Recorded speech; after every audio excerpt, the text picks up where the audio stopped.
Ready? Okay. All right, I want to call the August 8th, 2023 meeting of the DeKalb County Council to order, and we'll begin with an opening prayer from Councilman Yard. Would you bow your heads, please? Dear Heavenly Father, thank you for the opportunity for all of us to wake up to another sunrise.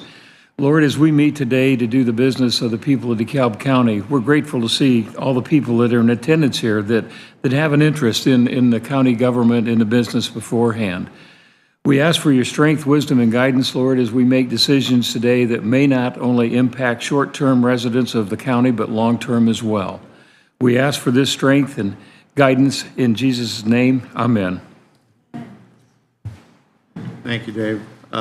You've all been given the minutes from the July 11th meeting. Can I have a motion to accept? Move to approve. And move to approve. Is there a second? I'll second. And seconded by Councilwoman Prosser. Motion by Councilman Yard. Thank you. Discussion? Hearing none, all those in favor signify by saying aye. Aye. Opposed, same. That motion's carried. Next, Here he is. we have the additionals. And the first additional comes to us from is part of the health fund. There are 3 additionals. Can we take them all as one? And these are all have to do with the county nurse and assistant nurse salaries.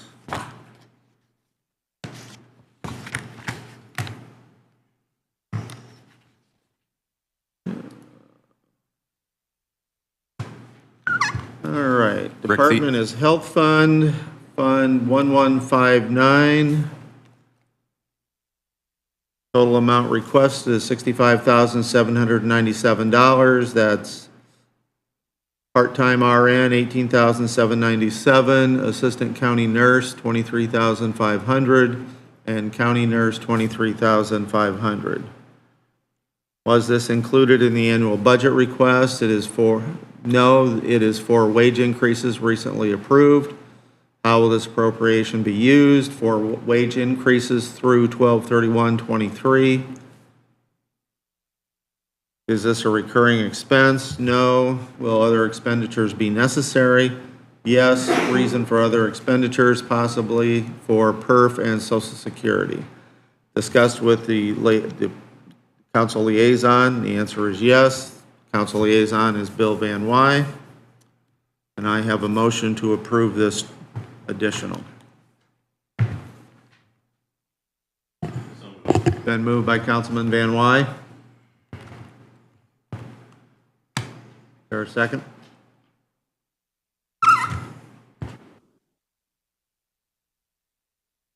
Amy? Amy, thank you. Second by Amy Prosser. Councilwoman Prosser. Discussion? So Rick, this is the monies that we discussed in the previous council meetings. Yes. That we've talked through. So we've been through this multiple times. This is just approving what we've already agreed on. Yes. Okay. Absolutely. Great. Thank you. This is, Appreciate it. you know, all due to the fact that nurses' wages just throughout the country have increased so much, and trying to get it was difficult to hire staff at the wage levels that we had previously. Comment from the public? Hearing none, all those in favor of the additional signify by saying aye. Aye. Aye. Opposed, same. That motion's carried. And that should be all for additionals. So next we have transfers. First transfer is from County General for the Sheriff's Department.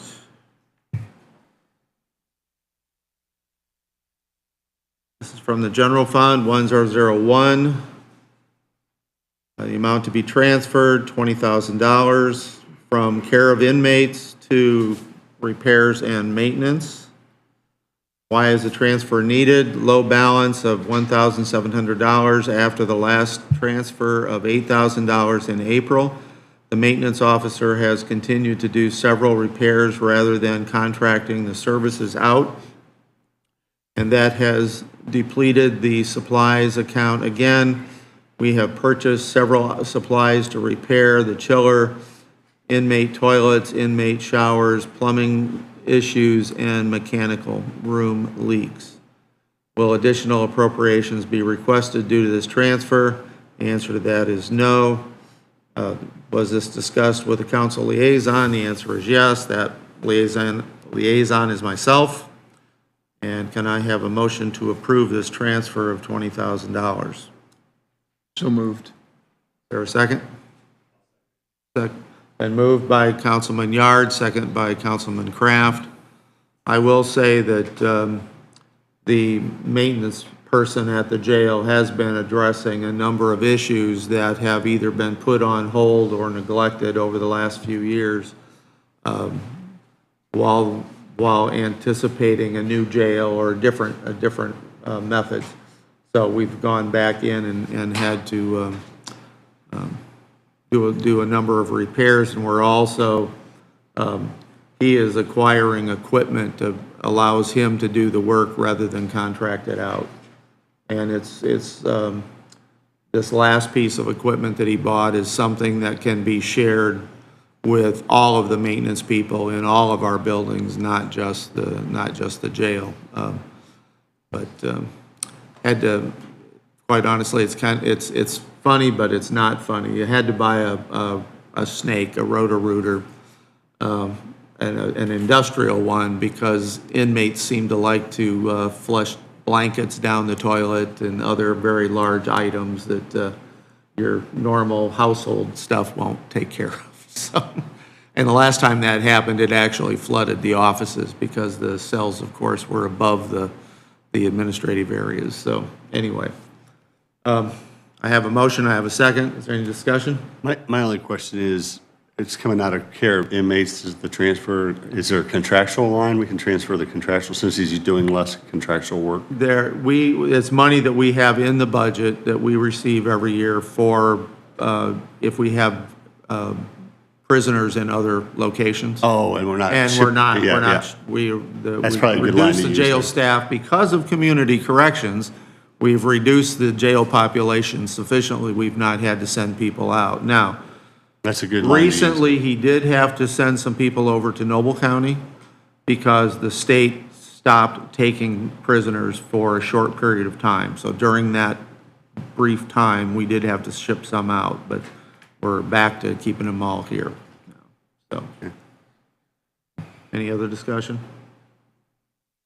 Comment from the public? Hearing none, all those in favor of this transfer signify by saying aye. Aye.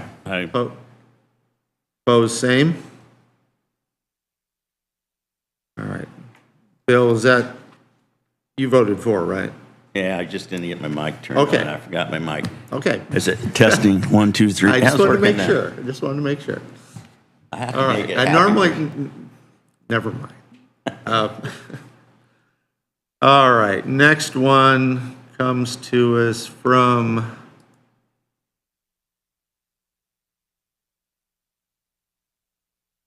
the prosecutor's office. There are two here. Can we take these together?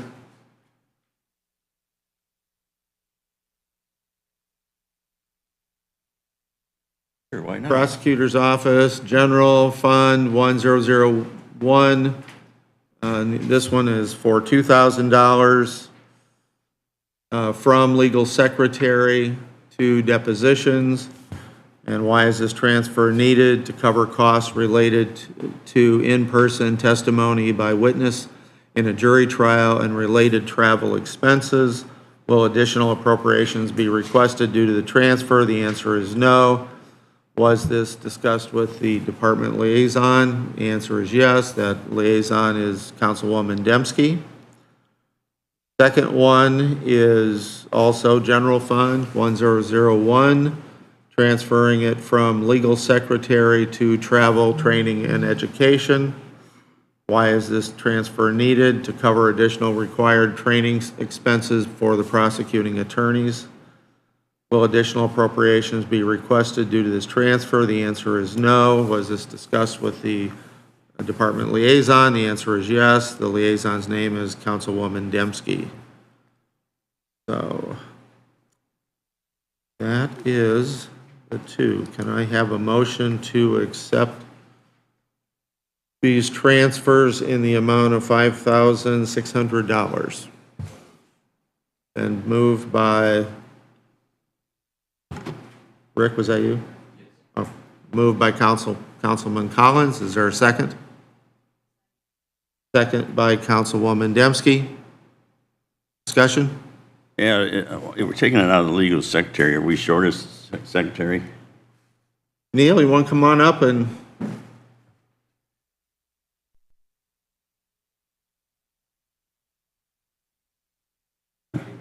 Good morning.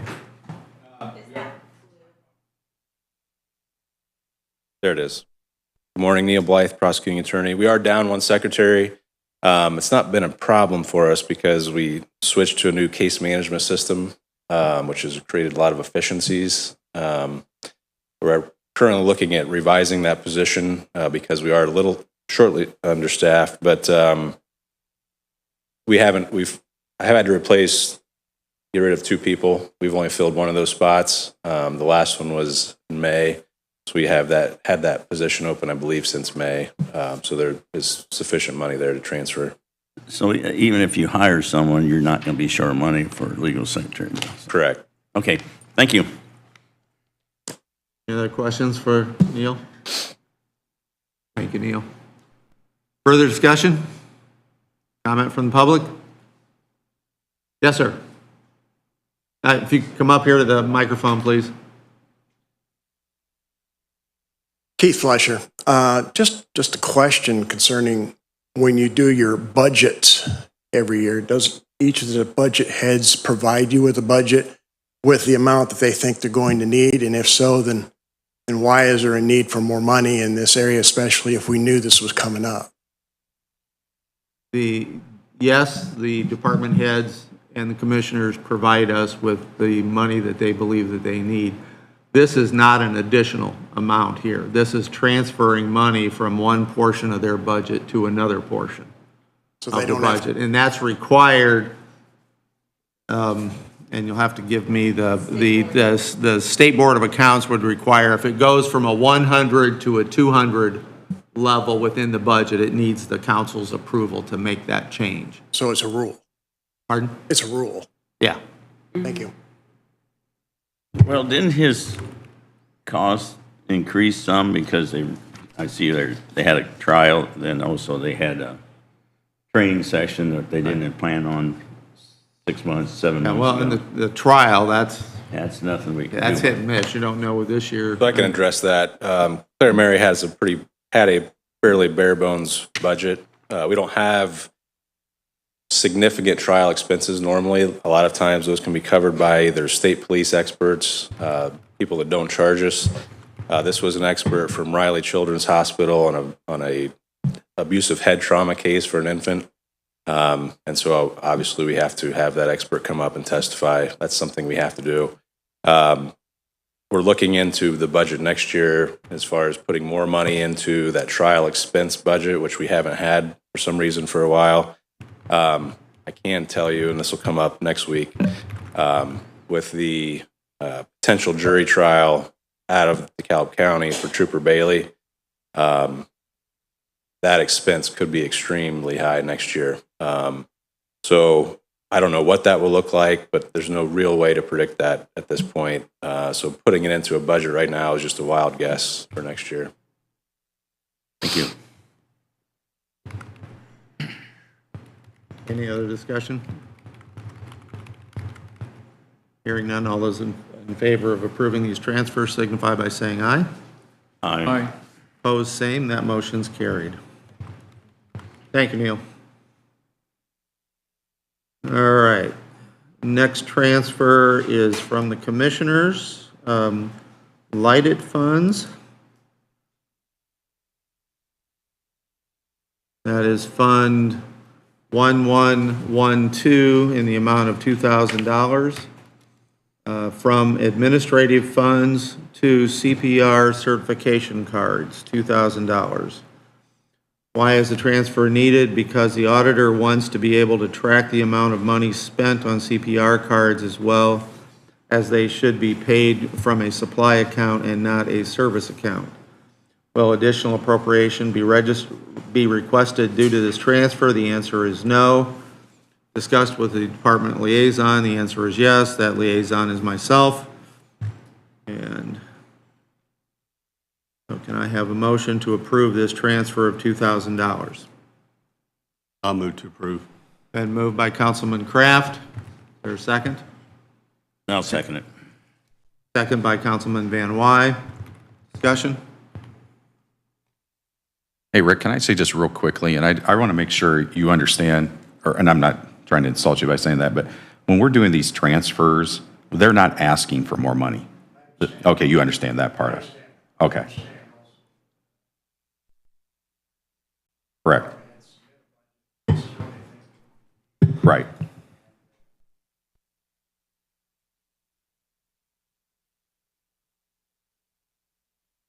Then their budget. Right. It's kind of like your savings account. If your car breaks down, you didn't plan on taking that money out, but sometimes things change, variables change, and so that's what happens. Absolutely. Yeah, 100%. Thank you. But to your question, what we did earlier in additionals is money over and above what was appropriated initially for their budget. For the health department. That is new money. Okay, it all comes out of the general fund. And that is. No, No. Okay. Well, If we're going to have conversation, you need to please come back to the mic because live can't hear anything that you're saying. Thanks. Sorry And to drag you the back up. additional appropriation was with the health department, and they Yeah, are not that- paid out of the general fund. And that They is have- the health fund. And that's the one thing about government accounting. It's fund accounting. There are specific funds that have money in them. I mean, the county could have $20 million, but if it's not in the right pocket, it can't be spent. Well, I guess what I'm getting at, is it unfunded? Is it something that's costing the taxpayers more No. that wasn't planned? No. No. Okay, No, the thank you. money is in that fund now. Okay. It just was not appropriated. Okay. Good questions. Thank you. All right, now, going back to, we had motion, a second on the transfer for the Correct. lighted. Discussion? Comment from the public? Hearing none, all those in favor of this transfer signify by saying aye. Aye. Opposed, same. That motion is carried. All right. Next. This transfer is from the lead grant within the health department. And the fund name is lead grant. The fund number is 8952, in the amount of $280. And we are moving money from other service fees to manuals. Why is the transfer needed? Children between 1 and 2 years of age are required to be tested for lead. This money will be used to purchase booklets for the parents that will explain the different sources of lead and the danger of lead exposure in infants and small children. Will additional appropriation be requested due to this transfer? The answer is no. Was this discussed with the department liaison? The answer is yes. The department liaison is Councilman Van Wy. And I have a motion to approve this transfer. Then moved by Councilman Collins. Is there a I'll second second? it. I'll second it. I'll second. Second by Councilman Van Wy. Discussion?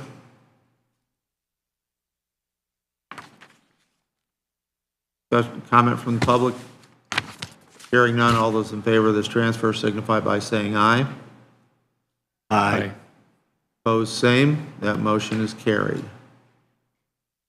All right. And the last transfer comes to us from Community Corrections. There are 3 transfers here. We take them all as one, right? This is from the state grant, fund number 9121. The amount to be transferred is $49,877. From the Director of Intervention to Food Supplies, $9,877. From Director of Intervention to Utilities, $25,000. From Director of Intervention to Equipment Leasing, $15,000. Why is this transfer needed? The restructuring of some personnel. This funding will no longer be needed in the 100 series and can be utilized in areas where costs have risen: food supplies for residents, utilities, and GPS equipment leasing. Will additional appropriations be requested due to the transfer? The answer is no. Was this discussed with the department liaison? The answer is yes. The liaison is Councilwoman Dembski. I have a motion to approve these transfers in the amount of $49,877. Been moved by Councilwoman Dembski I'll second it. and a second by Councilman Kraft. Council discussion? So I'm assuming the Director of Intervention, they're not going to have that. Michelle, would you position. like to give us a little explanation here? Sure. So this was a position that was in place when I came over before the combination with probation. And when we started to look at the necessity of the position, the chief probation officer and I decided it was no longer a necessary position. This would have been somebody that would have reported under me, between me and the case managers. Now that we've combined with the probation department, they're going to report directly to me. And if I'm not available for some reason, they have questions or something, I'm out, something like that, they have the ability to now talk to the chief probation officer or the assistant chief probation officer, receive the same kind of an answer that they would receive from me. Sorry, that's like really echoey. So we just decided it was an unnecessary position and that we could use those funds in a better way. So we've had a lot of increase, obviously inflation-wise, with all our supplies and our contracts. So we decided that's a better way to transfer this money and move it. That position doesn't appear in the budget anymore, but it had already been budgeted, so we're trying to just use that efficiently. I assume you guys got hit with the same 14% increase on your Auburn Electric that we got in April? Went up 14% for commercial? We've had an increase in almost every supply and service that we have been dealing with. We're looking at an increase in our drug screening for next year. They wanted to do it now. We argued it and got it pushed back to January, so it won't go up until January, but those are all things we're having to take account of. I'd just like to add, Keith, this is a good example of how additional funds become available mid-year, especially because of either personnel shifts or position not being renewed. So these funds become available and no expense to the taxpayer because these have all been committed the previous year in the budget. I apologize.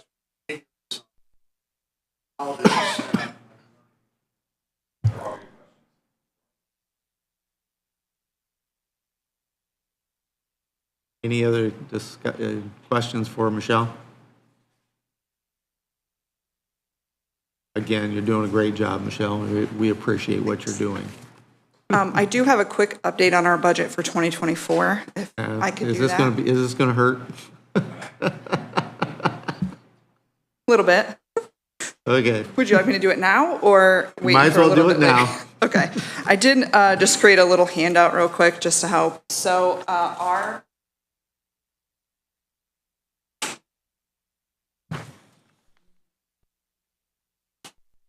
we received our budget information from the state for the state grant for 2024, and we have to recreate our budget on their forms, their paperwork, turn it back in by August the 18th. Instead of having the slight increase in funding from the state, they actually gave the committee $2 million less to hand out across the state than what they had for 2023. So 27 programs received a cut. Our cut was $50,000 for our residential. So when I talk about the grant here, I usually talk about it in a lump sum. But for us, it's actually broken into what they call community supervision and then residential, which is what we're using to pay for the residential work facility. So we had a $50,000 cut there. So I made this little summary of kind of how myself and Ms. Talley, our finance manager, went back and accounted for that. We had another position within residential. In case you didn't know, we've had trouble filling our residential positions. So we had a position that we had not attempted to fill in probably over 6 months. And so we cut that position in order to account for this. We found some savings some other places throughout the year that we were hoping to be able to do other things with, but obviously instead we used it to account for this $50,000 cut. And then the other thing is that we're not going to be able to get all staff up to the salary ordinance level as we had hoped to do. We took some of them, we're going to get quite a significant raise, and so we looked at those first, lowering them back down a little bit. Everybody will still receive a raise at community corrections, it just won't be, some of them won't be up to the salary ordinance like we had hoped for. And then we're also going to budget about $5,000 more out of our project income user fee fund than we had planned on doing. So all of that in totality, moving things around and doing what we could is going to help us make up for that $50,000 cut in the grant funding. I think we're Questions seeing for a lot Michelle? of the numbers at the jail or go down a little bit as far as how many they're housing at the jail. 22 versus 23, what kind of increase have you had in residents? Well, I wasn't here in 22, but I'm told that they were usually somewhere around 10, 15-ish. We've been holding pretty steadily around 30. Sometimes we're a little over, sometimes we're just under. The top, we made it at one point to 38. So that was been our top so far. And remind us, because it's been a while since that building was built now, what's the max out there? 52. 52. But I will say that for part of that period of time, because of COVID, we had to have a restriction on one of the smaller units, which holds 6. We were holding that as like a quarantine isolation area because the way the building is structured, we don't have anywhere to hold anyone that has any kind of a contagious illness so that they can be separate. We don't have a medical area. We don't really have any individual area to keep them. So for part of that time, we were holding a 6-bed unit as a kind of quarantine area. We've since lifted that, and we've actually seen an increase in females, which is interesting. We were using the 2 6-bed units, so 12 total for females, and we were up to 11 a couple weeks ago, so that we were almost full on females. Remind me, what is the rate you charge them to stay out there? What percentage of their? It depends on their income, and it's up to 25% of their income. Oh, so these that you put bracelets on, do they have to pay for that too? They do, yes. They do. They pay a daily So fee. you got an income coming from both sides then?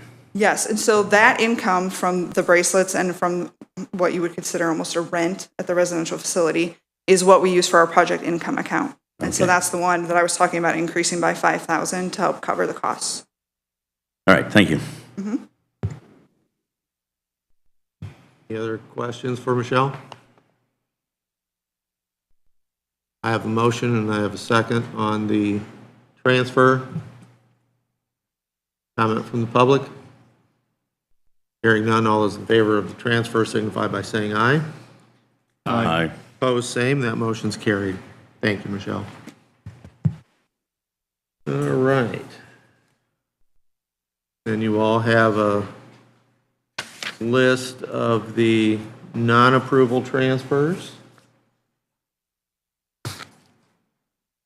And the signature sheets going around. Okay. All right.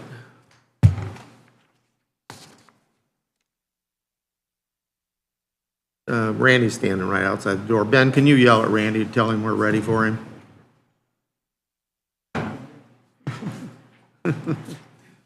Thank you, Ben. Morning, Randy.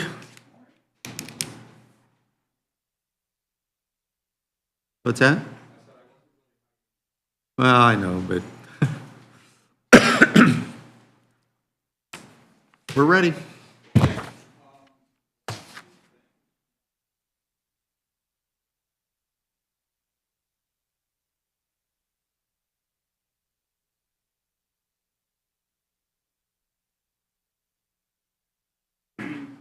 Construction is well underway. So as one of our board members is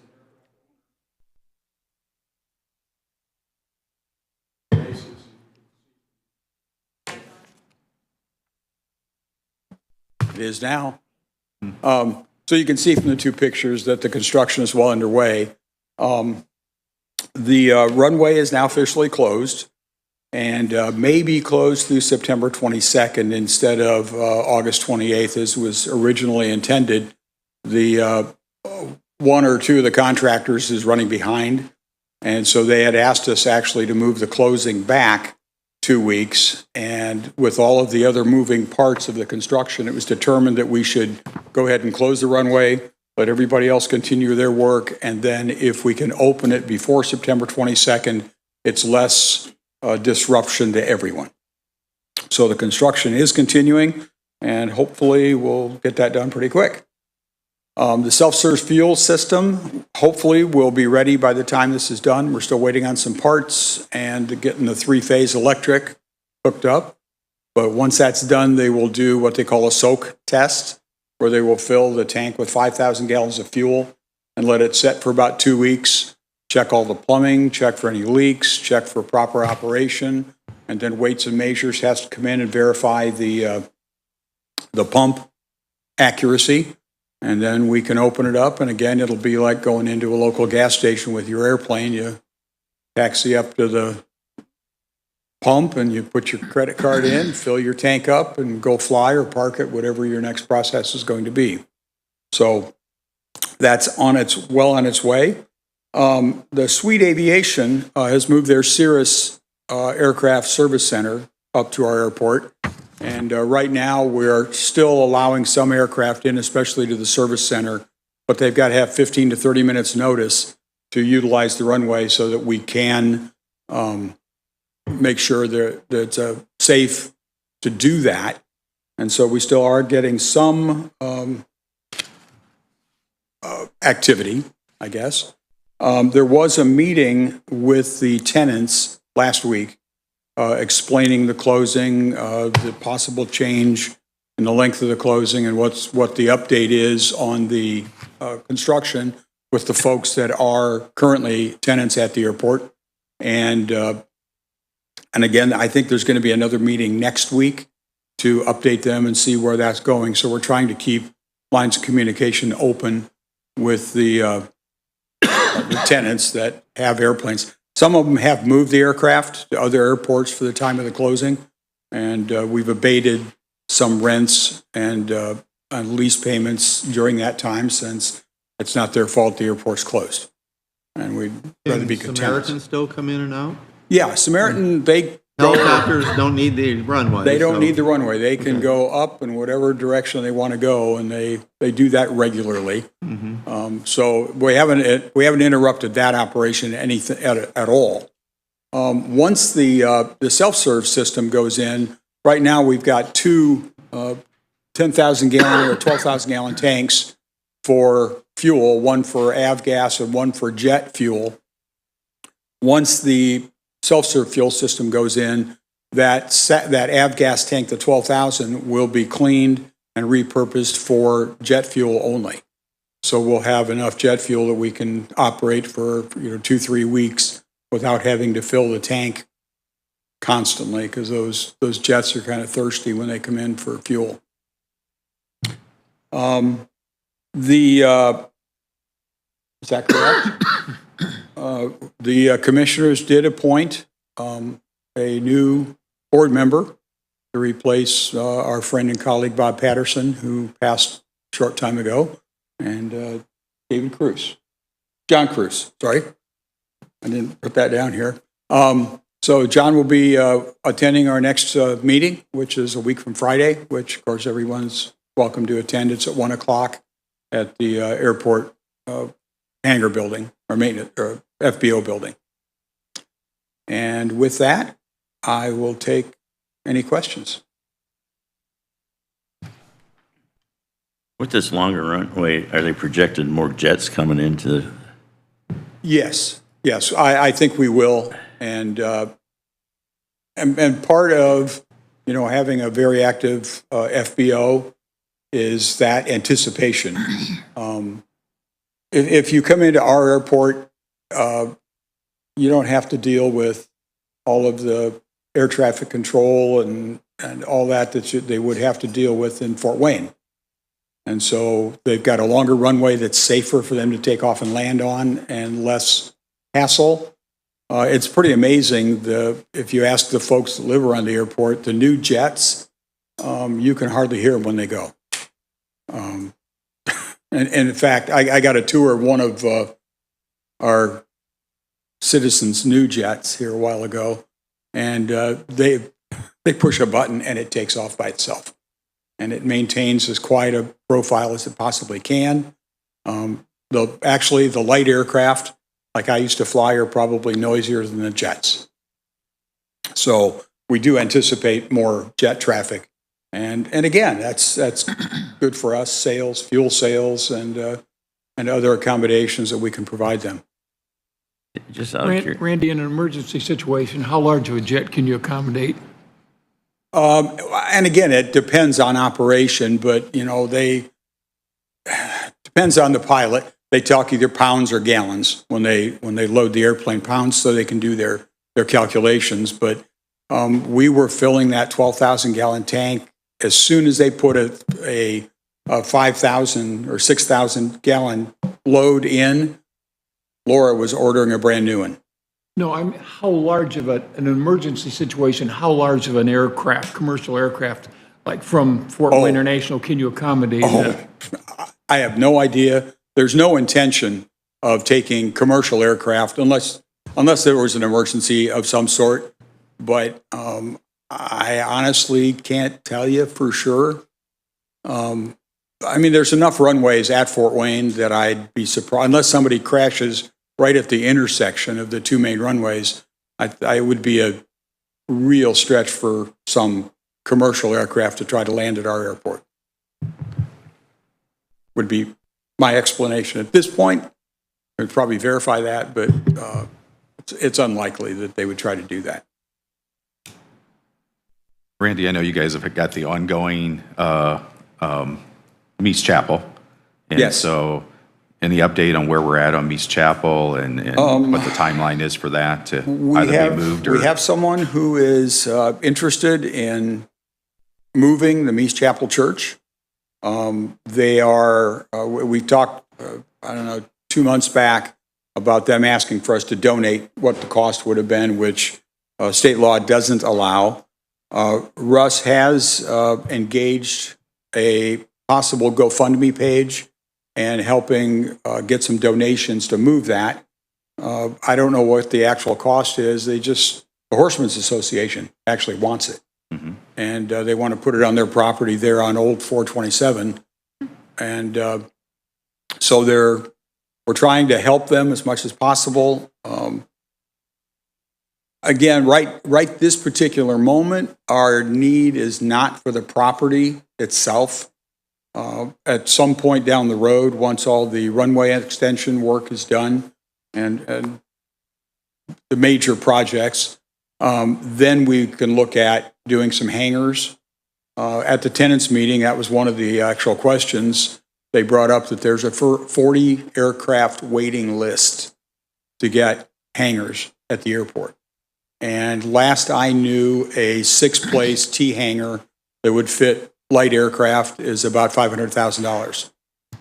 And so with the ongoing expenses of the extension, because some of that money that got transferred last month, we will pay ahead on projects, send a pay request to the FAA, and then they reimburse us back for that. But some of those pay requests are out 2 years before the money comes back. And so we're doing our best to do that, but there's no anticipation that we'll be building hangars in the near future. So, and Meese Chapel's property area probably is where we'd start again.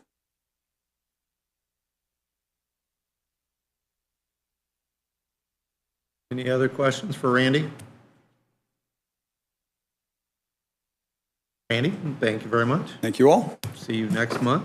I will be here, I guess. So it's either that or it's either come here or go see a doctor again, and I'd rather come see you guys. We're a lot more fun. Yeah. Come here. All right. All right, that brings us to the next item of business, which is the Commissioner Council discussion. Listed here as miscellaneous projects, but Mike, do you have anything other than the wheel tax information that needs discussion?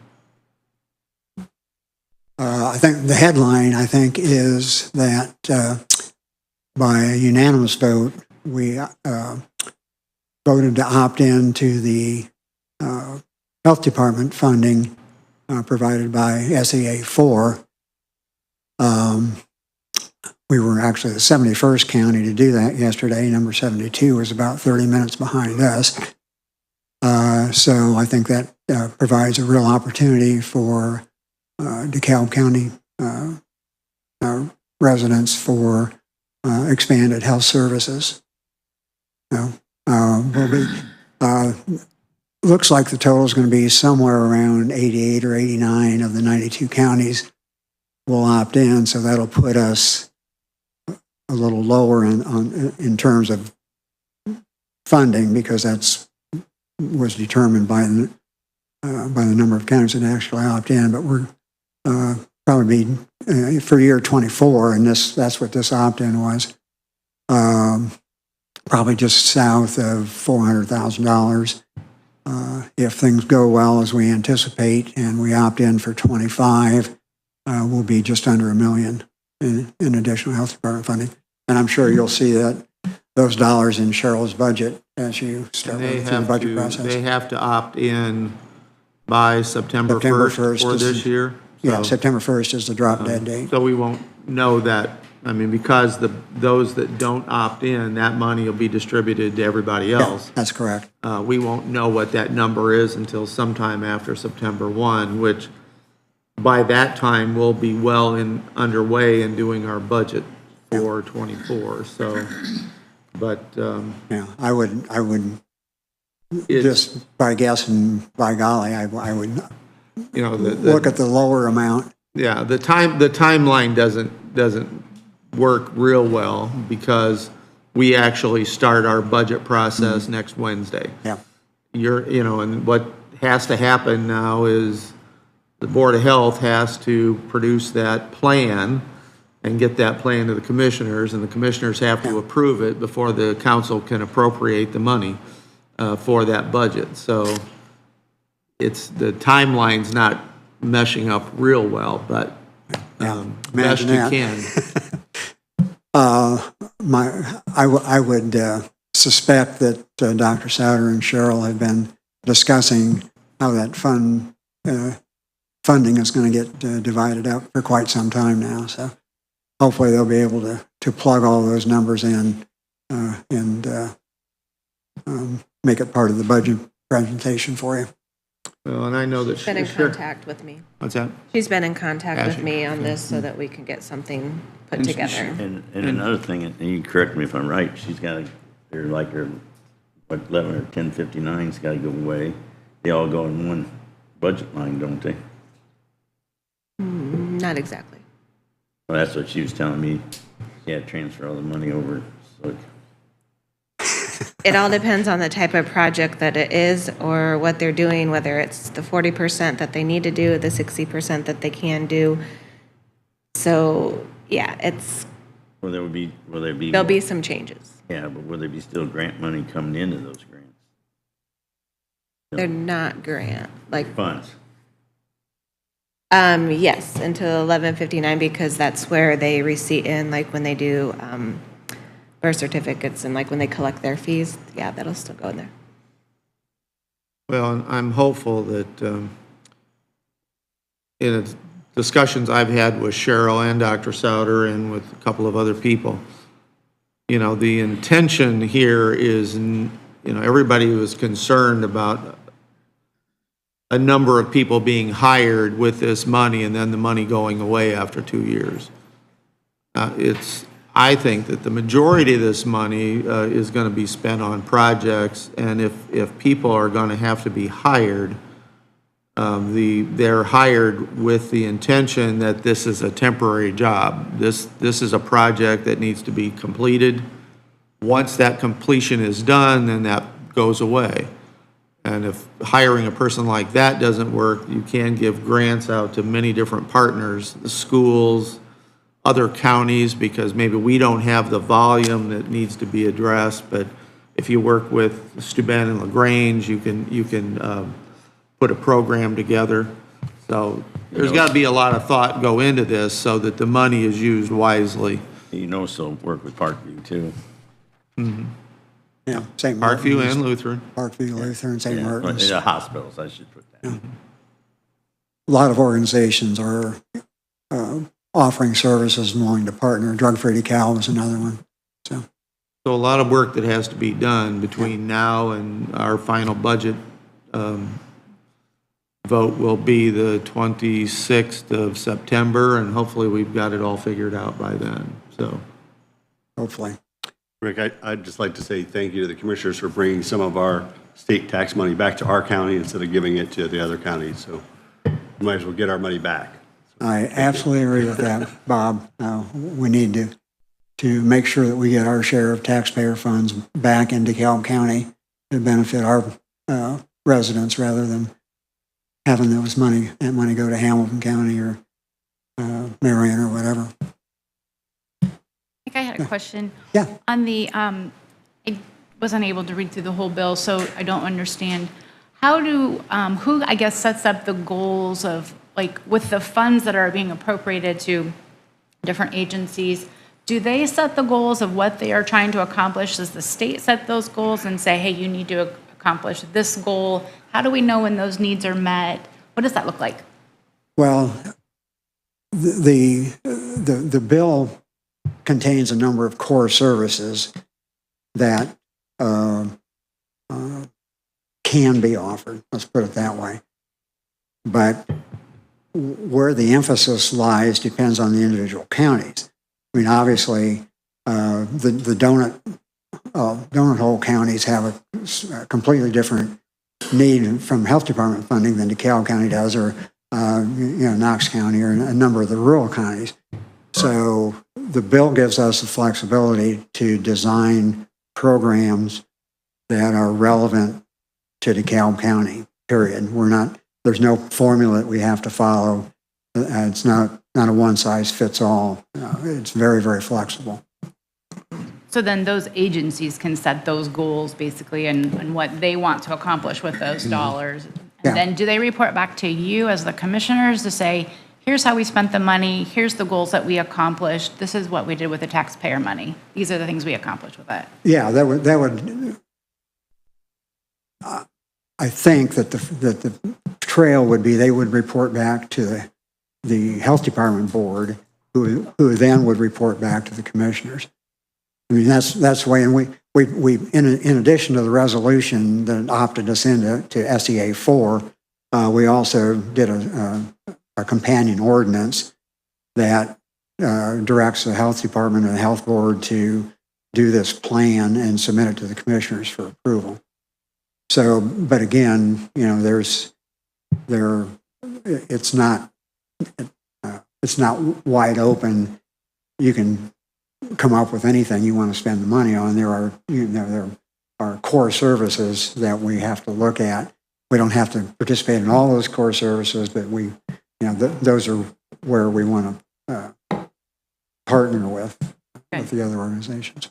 Good. I'm glad to hear that there's some flexibility and we can kind of set that up the way that the county wants to, rather Yes. than being dictated to us by the state. Well, yeah, absolutely. And that was a prerequisite going in. I mean, the language that came out of the Governor's Health Commission was very restrictive. I mean, it was all state control or much state control, and really pretty burdensome, had some pretty onerous reporting requirements and everything. And to their credit, the legislation or the General Assembly spent the entire session picking that language apart, taking out all the mandates, taking out all the state control, and making it very user-friendly for the local health department. So, I think they all get some kudos for that, too.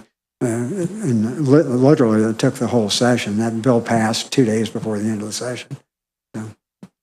When it first came out, like you said, it had too many requirements, not too many counties opted in. Most of the counties opted in was counties that had cities like Marion Yep. and Gary and them, because a lot of those programs were set up for the inner city Yeah, health departments, where it wasn't set up for the counties like DeKalb and Steuben and. yeah, it some kind them. of left the rural counties, swinging in the wind. So some major changes there. The two other changes that occurred in that SB 4.2, it's not necessarily going to change the makeup of the health board, but the, one of the commissioner appointments has been changed to a council appointment. So we will have an appointment to the health board. And then another appointment was taken from the commissioners and given to the mayor of the largest city, who has to submit names to the commissioners, and the commissioners must choose from those names that they give.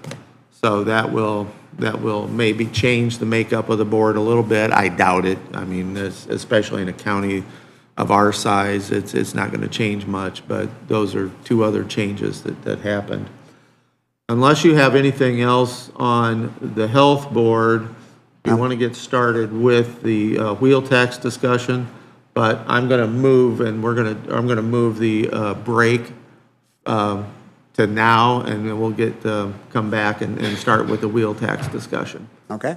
So if it's 25 after right now, if we can all be back here by 5 minutes or 10 minutes?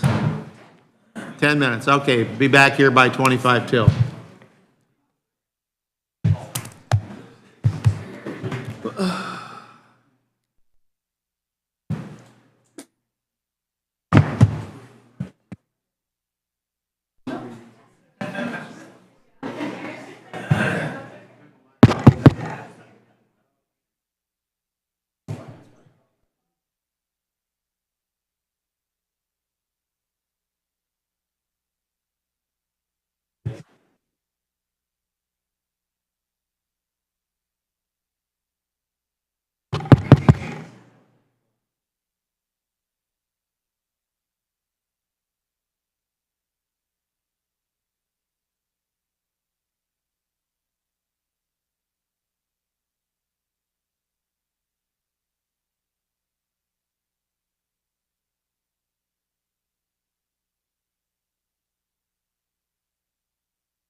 where we're going to start is I'm going to have Mike, I had approached the commissioners well over a month ago and let them know that the council really needed to have direction as to the funding needs.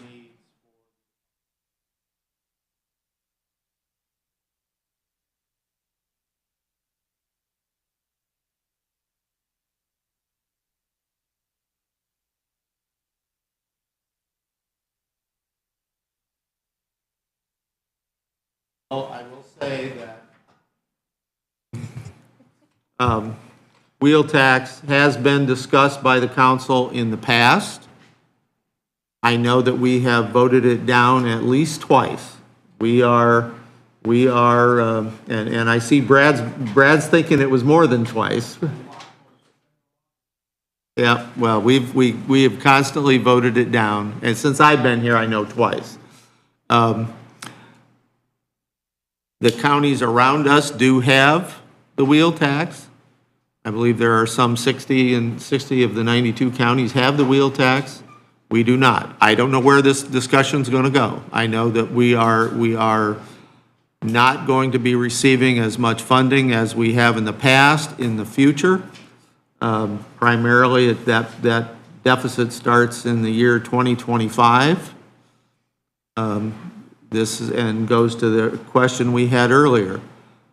The highway department is funded by the gas tax and by community crossings money that we get, that we apply for. That money comes from the sales tax that's actually in the price of gas. That is the funding from the state. That's what pays for the highway departments.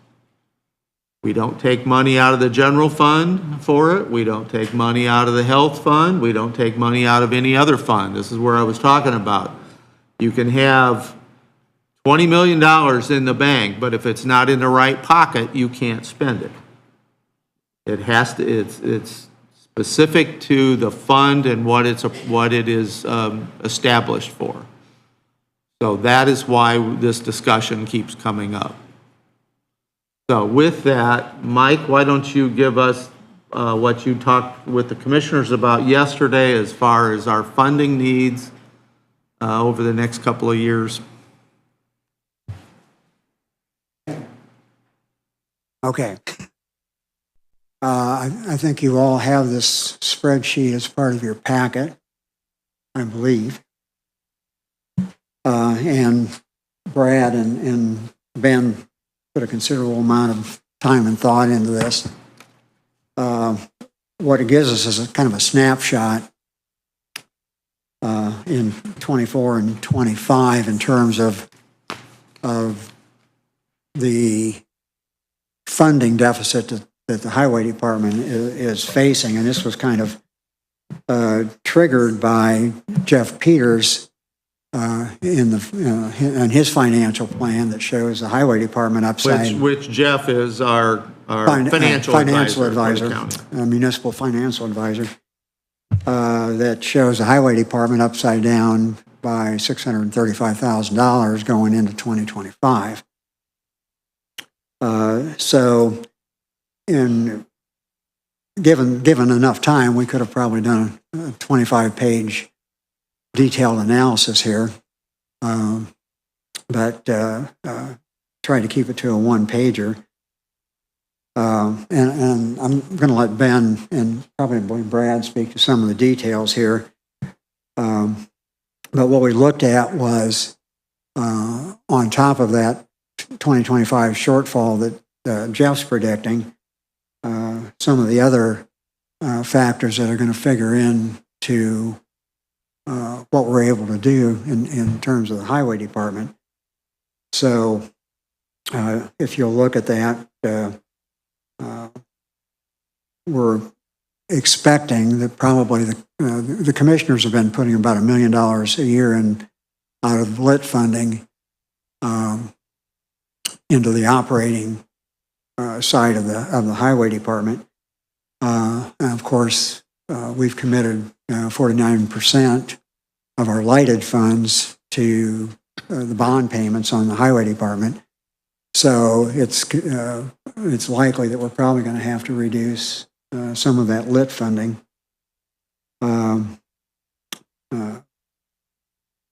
As Brad and Ben presented at last month's meeting, we have about a $950,000 a year deficit just in maintenance funding, which basically keeps our roads at a status quo.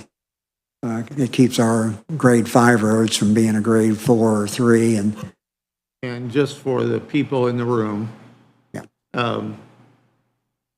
in order to be eligible for the community crossings grants that would provide road funding, we had, each county has had, or each county or each city has had developed an asset management plan that would rate the roads that they were responsible for.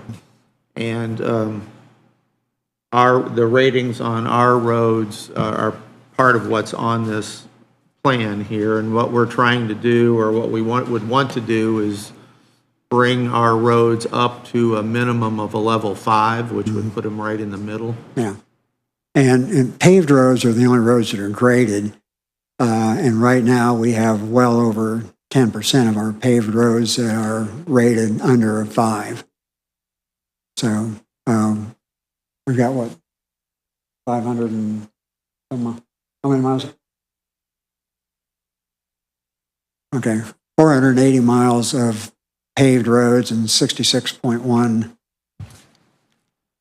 miles of that are rated under a grade 5.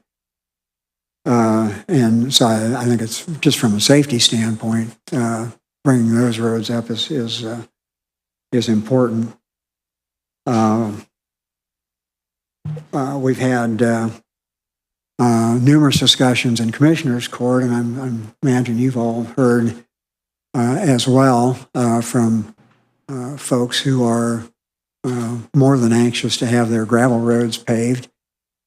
And I think that's an issue that we certainly need to address on a basis determined by the Highway Department as what the priorities of this are. And the current gravel roads, and I don't remember exactly how many miles of that. 279. Okay, but those are not rated. Those are not rated at all. Only the paved roads are rated, okay. Yeah. But, you know, we are,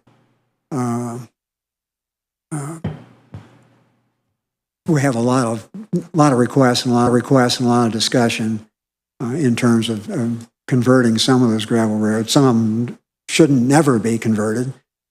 Some of them, I think, need to be evaluated, and I think the Highway Department and the engineering firms are more capable of doing that, or qualified to do that.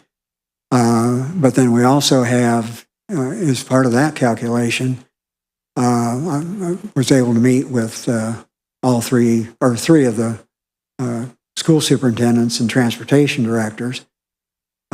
And unpaved roads are a real concern for them in terms of additional bus maintenance. The estimate is from those 3 school corporations, just over $500,000 a year in additional maintenance on buses, or about $6,000 a bus, with damage caused by. And that, they know that, why? I mean, that. Well, without getting too far out in the weeds, DeKalb Eastern Bus Garage does a lot of work for surrounding counties as well as counties, DeKalb County Corporation. So they do all of Garrett Kaiser Butler's bus work, and they have a relationship with the DeKalb Central Garage, but they also do Noble County, and that's kind of where the comparison comes from. Noble County has virtually all of their roads paved, and versus DeKalb County, that's where that $6,000 figure came from. The Noble County buses Noble County School Corporation spend about $6,000 a bus less on maintenance with DeKalb Eastern's bus garage than does Garrett Kaiser Butler or East Side. So, I think that's probably a legitimate comparison. But then also, the gravel roads figure pretty prominently into whether they cancel classes, whether they have a 2-hour delay. Those roads melt off a lot later. Paved roads, I think, generally take priority for plowing, and so that's all part of the calculation with the schools. So that's another part of the consideration when we talk about converting gravel roads.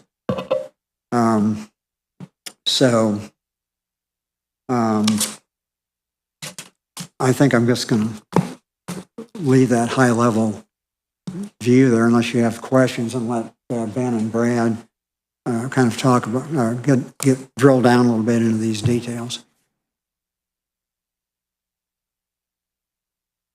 Mike, I have a question here on the 2024 line. Yes. There's nothing in there for it says reduced funding from commissioners' lit dollars. No. It shows up at 25, but it doesn't show up in 24. We're already funded at just under $1 million for 24 in our budget. So the reason it says reduce is they're dropping it from about $1 million to 500 on 25. Well, and that's an arbitrary number, but just taking a look at our budget and what the other commitments are, I think that's a pretty educated guess.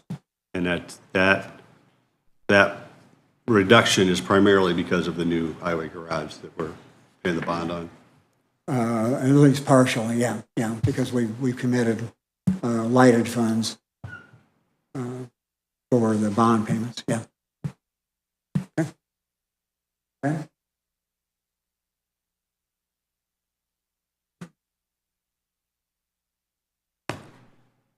All right, well, no, I'm just going to say, one of the requests that I was making of the commissioners as far as giving us their desire was, what is it going to take to move these roads that are below a 5, move them up to a 5?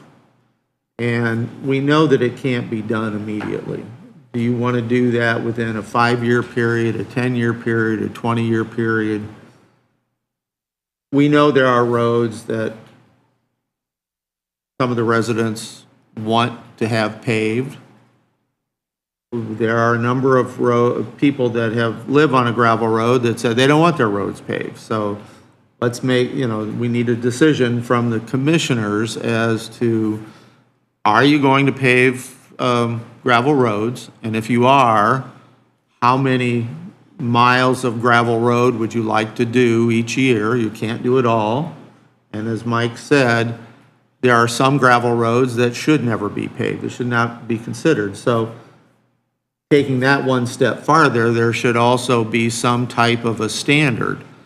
We will pave a road that has 5 houses on it, or 10 houses, or some kind of a standard. Otherwise, you're going to be jumping all over the county and paving things that maybe have one house on it, or, you need to have a standard so that you can be fair to everybody. That's the kind of direction that we need from the commissioners. But I think last month, Ben and Brad presented us with information as to how much it costs to rebuild or to bring a road, depending on its type, whether it's asphalt or concrete or whatnot. So did you guys have a discussion at all, Ben, as to any of that? I know yesterday we had a little bit. That was it. Okay. With the commission. So they was happy with the plan that was submitted. Didn't really get any other direction at that point. One of the issues that I don't think it was Todd that brought it up was whether or not, if we improve the roads, we would have to either buy more equipment or hire more people. I mean, is that something that we need to be considering here? We need to be considering that at this point regardless. I mean, we're constantly behind, where we should be. A lot of equipment's outdated. We've been working on a rotation, but equipment's expensive. We need to look at that as well. The more, it's going to depend on your line of service you want. The more things they want to keep in-house, absolutely, it's going to take more people. We do what we can with what we have, but if the more monies that come in, if they want to keep it in-house, yes. But I'm planning on most of it, or a lot more of it will be farmed out to contractors and bid out, going that route, depending on the funds that we come in. We try to do what we can in-house, keep our costs down and be more effective with our money, take it further. But some applications we can't do. We have a paver that's in the 80s. It's been in the shop all spring. Every time we fix something on it, something else breaks when we go to pull it out. So I haven't paved nothing with it this year. Chip spreader we replaced the 1979 Etnire. And now our distributor's in 87. We're working on it. My rollers, I can't even get parts for a lot of them. And so the highway is behind the 8 ball, yes. How we got there, was beyond me. I come in here in 2015 and then just picked up and started going. I didn't look back and tried to come up with a plan to get our roads built back up to standard and to get a rotation on our equipment. Now, of course, our money fluctuates. In COVID, we had a $700,000 deficit that year from COVID, if you guys remember that during the budget time. And it was just due to the restriction of the gas, people not traveling because everything was shut down. So everybody got that impact. And then the state decides to take more of our funding to fund them, and that's them kept pushing it back. So since 2019, we've been dwindling backwards on our funding.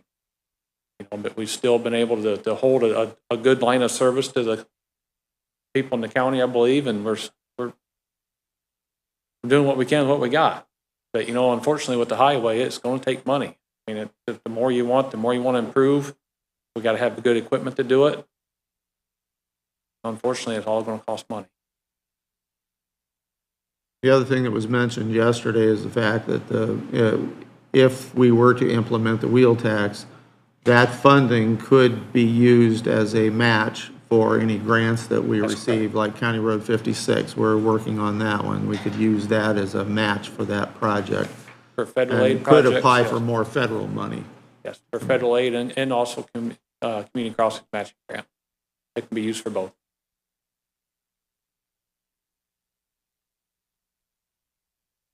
Anybody else have any questions for Ben?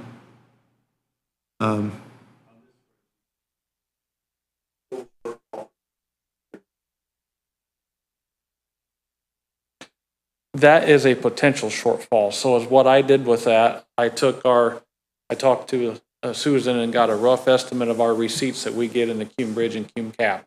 Okay, I just got our current MBIS book from USI that did our countywide bridge inspection. So in there, we have a priority list with assumed cost estimates with that. I use those cost estimates. And then on the rotation that we use for our small structure replacements, about how many I do a year, I average that cost out. And then with proceeding on engineering fees for bridges. That's just bridges. That's This is just for bridges. just for Yes. Cume Bridge. But we are looking at a possible shortfall of that 310,000. Of course, we won't know until things are bid and projects are rolling, but I did not want that to be ignored because it's a potential of being there. And that was just all estimates too, Bob. That wasn't fact numbers. That was just the estimates that they put in our book. On the right side of that sheet, where like the lines aren't in those little graphs, so it shows you the total cost, and then it figures it whether you're going to do it over a 5-year time span or a 20-year time span. So the bottom number is the cost per year. So like a 5-year time span is estimated to be $1,830,530. And And that's just then- for the roads that are rated a 5 or below And- 5. And that does not include the $310,000 for Cume Bridge. That's correct. Does that help? Yeah. Okay. This is all just showing the expense side, though, pretty much the revenue needed. We're not we don't have a place where it's showing the revenue that's coming in. This is to do more than what he already does. This is the shortfall. Yeah, this is strictly. The whole 3. Because the revenue that's coming in would be shown in the fiscal plan that Jeff Peters provided us. Yeah, we didn't do a complete budget on revenue and expenses. This is just what we're short over and above the, what's available. So we broke that down, Bob, on that right side. If we was to do all them roads in 5 years, that would be the additional cost. Or if we broke it out over 20 years, that would be our cost. And then on the 20 years, that was staying with the same price as today. That number's even changed. So if you look, if you take those numbers on the side for the upgrading of the 1, 2, 3, and 4 grade roads, under a 5-year plan to put those back in shape, starting in 2025, our shortfall is almost 4.2 million. If you take that out to a 20-year program, the shortfall is just a tad over 2.8 million annually. And, I mean, you can always make, take a 10-year and the numbers are right in between those. Yeah, but this is just strictly an illustration of what we're looking at realistically in terms of highway department funding. Now, This is basically a shortfall if we're able to try and do more than just the maintenance. We're able to try and accomplish and get our roads yes, better. yeah. One of the things that I had a discussion with somebody earlier or late last week. One of our area counties has done a 10-year plan. They brought in their engineering firm and did that 10-year plan, and I think it's something that, for the improvement of their roads. And according to a couple of residents in that area, I've been told that it's very noticeable how much their roads have improved and how much work they're doing. And I think it's something that we need to move towards, to get an official plan to do that improvement. I mean, and that's where we need the input from the county residents. And understand that this funding is not only, if we implement this wheel tax, that the cities and towns are also going to get a portion of that. So they're going to have money, additional funds to do their roads. But we need advice from the public, and that's why I'm glad they're here, because what level, how good do you want your roads? I mean, that's basically the bottom line. At what level do you want these roads? We know that, as Mike said about the school buses, we've got discrepancies with maintenance on buses because of the roads they're traveling. You've got fire trucks and that are running up and down poorly maintained roads, or less, let's just say, less than adequate roads, because, again, I don't want to do anything that would disparage what the highway department does now, because they do the best they can with what they've got. But is this the level that we want our roads, or do we want to bring them up to a higher standard? And we need everybody's advice, and we need that on everything. I mean, at what level do you want us to function? I had a question for Ben. Ben, we've looked at the dollars and the different types of vehicles in their county, and how much those would be at the maximum if we tax them at the maximum rates, every vehicle in the county.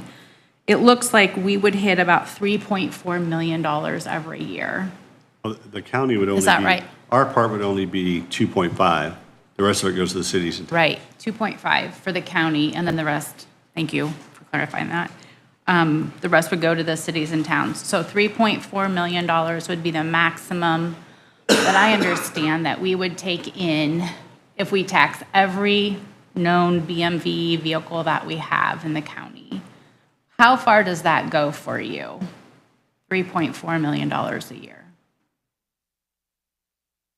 Well, Well, he wouldn't get that. He would only get He would only get I'm sorry, the two, okay. sorry. 2.5 million. Sorry, Two and just- a half, and then the cities and towns, of course, would then split, I think. 900. So like Altona's gonna get, 900,000, give or take. You remember the current plan that we showed you back last council meeting, our annual maintenance cost right now is just about, should be around 4 million, just over $4 million. So with that, we would still be just under that 4 million, if I'm thinking right. We So would if be we're- 3.1, no, we'd be right at the 4 million where we're at now. so you are right now, No, not where we should be. Where we Okay. are at now, currently, we're at 3.1. that's regular, just maintenance. Yes, that's what the commissioners has lighted it and mine. Right now, I have 1.9 million in my budget for roads. Commissioners is 1 to 1.2. So it puts the highway department at 3.1. So that is showing currently with our current road miles that we are maintaining a deficit of 948,000 to stay where we're at and start to improve. Or maintain what we have. And that's where I think Jeff Peters pointed out that we've been fortunate to get community crossroad grants to be able to do that extra million in improvements every year. That's been a saving grace for I just want to mention, there's one thing we haven't talked about. Several of the counties around that have the wheel tax, they're running out of money, and they're already looking at surtaxes now to put on over and above. I mean, you get used to a certain level of spending, and then it's never enough here, and that really concerns me. I mean, you've done a great job, Ben, and I don't want any of this blowing back on you, but, you know, when you have the wheel tax, and then you have to keep looking for additional funds over and above, we don't need to get in that position here. That's going to be the difference from where we're at and where the county wants to go. The Maybe more say- roads we pave and convert, the more money it's going to cost to maintain as we go on. Correct, that was my concern. The That's gonna be. idea of paving all of the unpaved roads will cause a higher cost for our vehicles in the future. So then we're gonna Will. need even more money than what we're talking about Because our today, maintenance which will costs- then require higher wheel tax in the Our future maintenance in order costs to will go maintain up, our them. salt and sand costs will go up, our Right. grader blades, or our scraper blades on the trucks in the winter will go up. Yeah, You know, it's going to be a ripple effect. As more as we improve, the more miles, you see what it's costing us to maintain this. And I get a correction, it was 420 miles, center lane miles. That's what we're paying right now. So as we improve 50, 60, 100 more miles, you break out that cost on here per mile that we figured on here, and that's what your cost is going to continue to go up. So you are correct. And that's where what Rick says, it depends on what the residents want. I mean, you see what we got. Granted, we're going to be going short regardless in 25. Because Jeff Peters is saying, so to even maintain where we are, do what we have been doing, we're going to be losing, especially with the commissioners cutting back and with the cutback of the shortfall. So even to maintain where we're at, we're going to be in a little bit of trouble. The other thing is that those funds are coming in from that gas tax, and as the electric vehicles and hybrid vehicles start taking over, as the miles per gallon increases, that money is going to continue to go down. There's supposed to be a tax, higher plate fee and things on that to help subsidize that cost. But I don't think tacking a $100 fee or a $200 fee on an electric vehicle is going to make up for what we might lose in gas tax, unfortunately. And the other thing I'm a little concerned about, and I said something about it yesterday, eventually we're going to have to get away from the gas tax, but what are they talking about? Figuring out how many miles you drive and somehow collecting, you're going to have to record to the government how many miles you drive every month or every year. I don't want to go there. That's just, you get my insurance company has a similar program. I can reduce the insurance if I let them put a monitor or GPS device on my car where they can constantly monitor what I'm driving. Nope, not going to go there. So for instance, Amy, right now annually, we have 280 miles of gravel road. In my budget, historically, I put around 250 to 280,000 a year figured just for gravel on them gravel roads. So that's basically what I'm spending. Now, some will take more here or there, but on an average, that's what we put in there to maintain that 280 miles. Not every road gets stone every year. They get spotted here and there. How often do you have to grade every road? Every road's a little bit different, correct? I mean, some get graded fairly regular and some get graded a couple times a year. You know, and that goes back to even our maintenance costs. Different roads, the different soil types, the different areas of the county, what it's made out of, what's there. There's so many variables in this, guys. We have a huge network. There's not no one size shoe that fits all. Underneath all of the roads are just different. It just can, 1 mile of road can be completely different all the way down the road. So good information because I didn't know that. And there's a lot of difference in drainage, different places. If you got high berms, you know, even water lay there. I mean, Well, it's because of the cost of paving a road and the cost of maintaining that later, is why I think the commissioners need to come up with some kind of a standard that we'll consider paving a road if it has X number of houses per mile. You've got to come up with something that's fair to everybody. And as I said, this is just kind of a snapshot, just to give you some idea of if you determine to move ahead with wheel tax, where we're at with that. Wheel tax is not going to be the magic bullet. We've got to continue working at the state level, and that's high on the priority list for like IACC and AIC. Highway department funding is huge. We made a little progress last year with the legislature. Hopefully we'll do a little better this year. The formula between restricted and non-restricted funding is a big issue, and that's going to be a real concentration with our legislative committees and what we're going to be talking to the General Assembly about.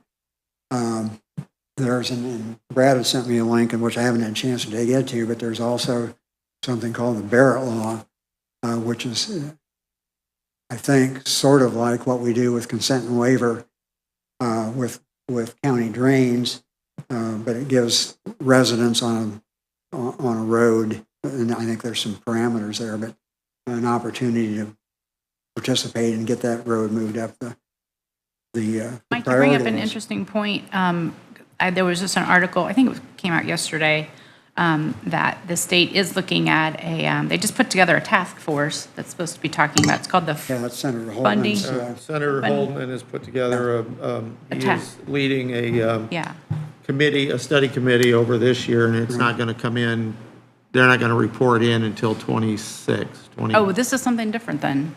They're going to restructure the entire, they want to They're gonna look at restructure it. the entire tax package. They're going to in look at Indiana. every single tax in the state, Yeah. every single one. So this one was a task force creating plans for both state and local road and bridge needs. Oh. A report is due to the legislature by January 1st of 2024. That's that's a a study summary. committee. That's- Actually, Representative Smoltz is on that committee. Yeah, that's a summer study. Oh, great. Yeah. So I'm wondering if with Representative Smoltz there and on that task force, I'm assuming he'll be down there and fighting for us here in DeKalb County. So is there Absolutely. something does this have to be decided today then? Maybe there's some way that we can push this until after this study is done and we have more information about where they're headed. That may help give us more direction then of, like you said, Mike, this isn't the end all, right? This isn't the complete No, fix we're gonna that we have to look need at a for lot the of wheel different- tax. And yeah. so I'm excited that Representative Smoltz will be down there and having him be our voice up here saying, this isn't working. Help us Yeah. make it better. Yeah. So Yeah. is that something that we can look at of, do we have to do this today? Well, obviously you don't have to. The downside is we know we're going to be upside down going into 2025. So if I think the September 1st is if you don't implement the wheel tax by September 1st to collect in 2024, then it doesn't collect until January of 2025 when we're already upside down. So you're playing catch up rather than building up a reserve. But Mike, That's the only downside. we don't know what kind of funding is going to be available in '25 yet. I mean, there could be additional funding coming, and it could become a moot point. It's possible, anything's possible. And Ben, I'm sure you're aware that there are several counties in Michigan that have peeled the asphalt off and reverted back to gravel roads here, so it's I hear it not all, just, Dave, I do. yeah. And, You know what, guys, I'll be honest with you, I mean, I understand this, and DeKalb County's been very fortunate to survive and not have wheel tax. Great. And I'm happy with what we've accomplished with the money we've You've done a had. great job. And, Agreed, Ben. I think we're all very impressed with everything that you've accomplished. You've done a great job. Yeah. You really have. We're all very, progressing. very grateful. yeah, and I want to be clear, as I was talking about the school systems and meeting with those folks, they were all very, very complimentary of the relationship with Ben's department and what we accomplished with what we've got. I guess I would just say, and believe me, contrary to what you might read on social media, I'm not, I don't like tax increases. I don't like taxes at all. But public safety and roads and law enforcement are the largest responsibilities that the county has to furnish in terms of services. So, we have to look at this pretty seriously. And it's about, I think, making responsible fiscal decisions. So if you just look at these numbers here, and Dave, you're absolutely right. You never know what the legislature is going to do. You never know what we're going to be able to accomplish. I'm not convinced that we're going to go down for a short session and they're going to have an epiphany and raise our street and road funding by 20%. But, small steps. But even if you take the conversion out of this equation and take out the amount that we've got in here for upgrading the sub-grade 5 roads, we're still looking at a shortfall of somewhere between $1.5 million and $2 million a year, depending on what the commissioners are able to fund out of our lit funding. So, we still have, I think, you got to play the hand you're dealt and figure out how we're going to. Before I start asking for input from those in the audience, just a couple of things. One, this was mentioned yesterday by one of the commissioners, I think it was Todd, that this is one time where this particular tax is something that is generated within the county and it stays in the county. It does not go anywhere else. So if we were to implement this, it would be money that was all staying right here in DeKalb County. Number two, there are a couple of ways this could go today. We could pass the ordinance, and we haven't even figured out yet where we want as far as what those fees would be. Maximum, somewhere in the middle, each county's done it a little bit differently. So we have to decide that. But if this is to be implemented to begin in January of 2024, we would have to pass it this month and report it to the state before September 1. So we're under that restriction. We could continue on and discuss it past September 1, pass it in September, October, November, January of next year. But if we did that, it would not take effect until January of 25, which would be, and the money would not come in right away. The money would come in stretched out over that full 12-month period in 25. So, yeah, it would help, but it would not be here in time to actually get anything started.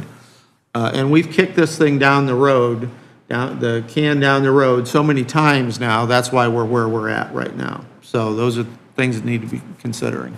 A point of procedure on passing this in time for September 1st, we would have to pass, it would have to pass by majority, and then there would have to be a vote for second and third readings, which has to pass unanimously today for that to be done, or you have to do 2 extra We have another readings. option. Okay. We could pass it on one reading today, and pass it on second and third readings next Wednesday when we meet. We're meeting officially yet, so we do have time. But if you were to pass all three out to all three readings today, suspend the rules would mean that we'd have to have it unanimous. All right. Now, let me give everybody else an opportunity to. Anybody would like to speak for or against this? Yes. Come up, state your name, and let us know who you are. Keith Flesher, Butler Township on 11A. So yeah, the jets are still loud, no matter what they say. And the dogs still bark just north of me.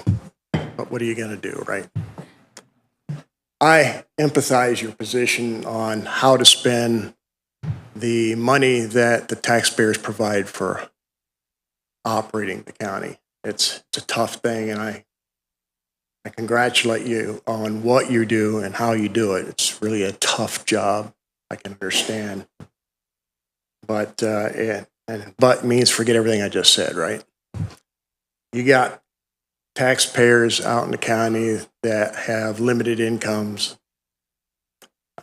My wife retires next year, and I'm already retired, so we know where our limited income is going to be coming from. We got our tax assessments, right? Everyone got their tax assessments. And mine's significantly higher than the previous 11 years that I've been here. Property values have gone up. I don't know why there's rules on where the money can come from. Is that a state law, or is that something we implemented on our own in the county? That's a question that I'd like to have answered at that point. The other questions are, when a tax is implemented, as one of you or a lot of you have indicated, once a tax is implemented, it never, ever seems to go away. Every single time, it seems, you get new tax. And you wonder, well, what's it going to do? And as you indicated, it's not even going to cover everything that we want it to do if you maximize the tax requirement on the wheel tax. And we know that between 2030 and 2035, if the present politics were to be believed, that there will be no gasoline cars on the road, it'll all be electric. So what happens to the state gas tax? Well, as we said, it's probably not going to be there. The state of Indiana has a surplus, as my checking account indicated, with the surplus refund that I got last year, and I'm sure that it's the same this year. So why is the state not looking in the future, and maybe this question's already been answered through them, utilizing and maneuvering around what taxes are going to be paying for? They all work for us, the citizens of Indiana, and you all work for the citizens of DeKalb County. I would implore you to look at that. Why are we having to put a Band-Aid in place? And that's what I'm considering this tax to be, as a Band-Aid, because it isn't going to fix it. We look out at 10, 15, 20 years, we're going to be in the same predicament, only with a bunch of electric cars. And I believe someone said that the state's looking at, changing things around as far as the fuel tax is going to be. Well, that's just a bunch of talk. I haven't heard anything. I haven't seen any concrete action at all from the state, other than that they are congratulating themselves that they have a surplus. Do we have a surplus in DeKalb County? Sure doesn't sound like it. But our state has a surplus. Maybe someone needs to ask the question, well, what do we do with the surplus? And I understand we need to have a rainy day fund. That's important. But billions of dollars in rainy day fund doesn't seem equitable for the taxpayers. This wheel tax is going to be a burden, an additional burden for the county. and the residents of the county. Am I against having good roads in the county? Absolutely not. I collect cars. I think cars are cool. I think driving on good roads is important, and I'm not going to drive my antique cars on a gravel road. Just not going to do it. But at the same time, when I see, and I'm not trying to make the department look bad, the road department, they're working really hard. I know they are with what they have.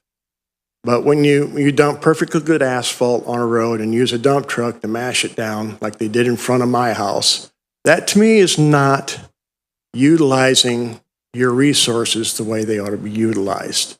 And it might be because our equipment's broken, we can't do anything with it. Well, maybe we need to think about the engineering plan that you were talking about.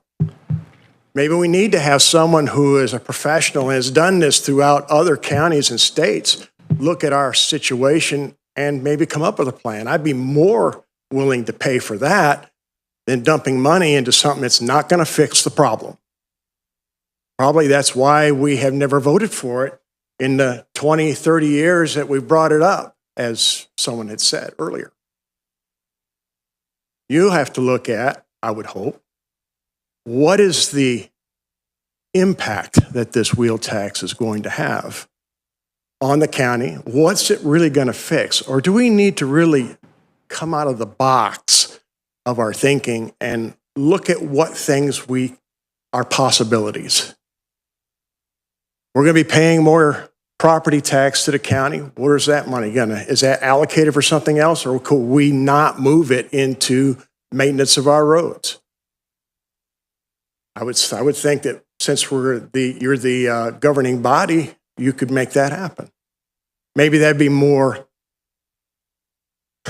understanding with the taxpayers and citizens of the county. Further, the idea of what you're doing here, which I'm kind of disappointed with the showing. Maybe you don't have anybody ever comes to these meetings, but I would have thought more people would have come to this meeting to at least hear what you're doing. Because when I'm seeing, there's great questions coming from everyone, and I appreciate that. I appreciate that a lot. But I think we can get more. More from our tax dollars into the county, more for the road tax to help the maintenance department, other than creating something else that will not and cannot pay for what the mandate that you're looking for. There's got to be another way. Thank you. Thank you. Anyone else like to speak? Yes, sir. My name is Greg Rice. I live in this county and I collect cars. I have 20 cars. I have between 12 and 14 that I have licensed and titled that I can drive on the road. I spend my winters in Florida. I have 3 cars in Florida that are licensed and titled Indiana plates. Am I going to have to pay wheel tax if you implement this on cars that are never going to see Indiana roads? And if there has to be, if you implement this tax, there has to be some exceptions, I would think, to us car collectors. That my antique cars that I drive 500 miles or less. All of them. I go to the cruise-ins downtown, Cars and Coffee, and about 3 times a year I go to the Eston House for the cruise-ins. Less than 500 miles a year. So if you implement this, there should be some exceptions, I think, to us folks that collect old cars. That's my thoughts. Thank you. Thank you. I will say that the auditor and I were discussing this prior to the meeting today. I do know that there is a historic plate that a lot of these cars have on them. I think that that could be, or if we can show that that is a registration type, something that can be exempted or have a minimal fee to it. But we need to verify that that actually exists with the BMV before we can make that decision. Because I would agree with you. I mean, we know that those historic cars are not going to be doing 5, 10, 15,000 miles a year on the roads. That's true. Mhm. I have two properties.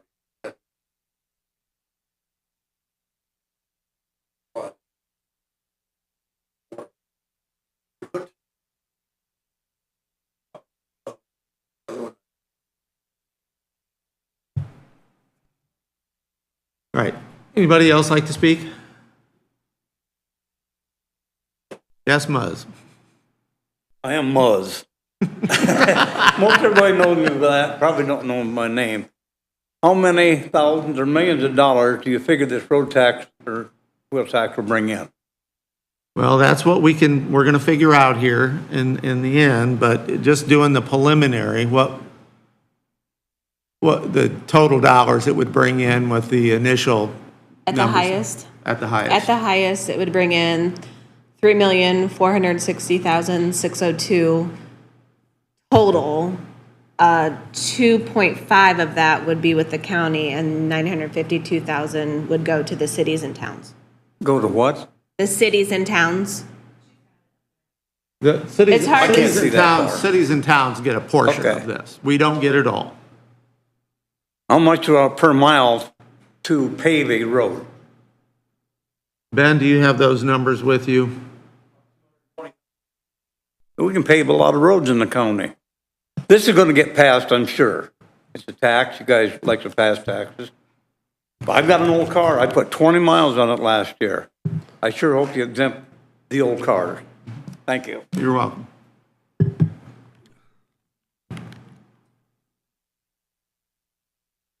All right, which guy wants to go next? All right. My name's Leonard McCullough. One of my first objections and concerns was just what you've already addressed, so I will move on from that, because we do have a lot of people who come to, this county is rich in heritage and automobiles and so on, and we have all these celebrations, and there's a lot of people who come to these and really value that. In their, a lot of times they move to Auburn with their collections of cars. And so I think there's probably more cars, collectible cars here in this county than there are probably any other county around. So I do think something needs to be addressed by that. But the thing that bothers me, and I get some of my figures from people who should know and are in the know of it, is how high our taxes are in this county. Now, this doesn't reflect necessarily on this board because it's come about over a lot of years. But I'm being told that we're one of the highest tax counties in the whole state. In fact is, I'm being told that there's not more than 3 or 4 counties in the whole state out of 92 counties that has higher taxes than we do if you consider it all. And if Todd Sanderson was here, and that's not where I got all my figures, if Todd Sanderson was here, he would, because I think he has tracked taxes better than anybody in the whole area. He could tell you just how we got from, now this is sales tax, but how we got from 1% sales tax to 7%, how his property taxes, how much they were back in 93 and how much they are today and so on. And that's what bothers me most, is the fact that our overall taxes are just way out of hand. I'd like to, and I believe, like some of the rest of them, that there's got to be places on some of these other fronts that you can reduce some of that, lower some of those taxes there and convert them over into this. I realize you need them for the roads and that, but somehow we got to start reducing our taxes and get back in the center of this pack instead of being the highest tax county in the state. That's really all I got to say. All right.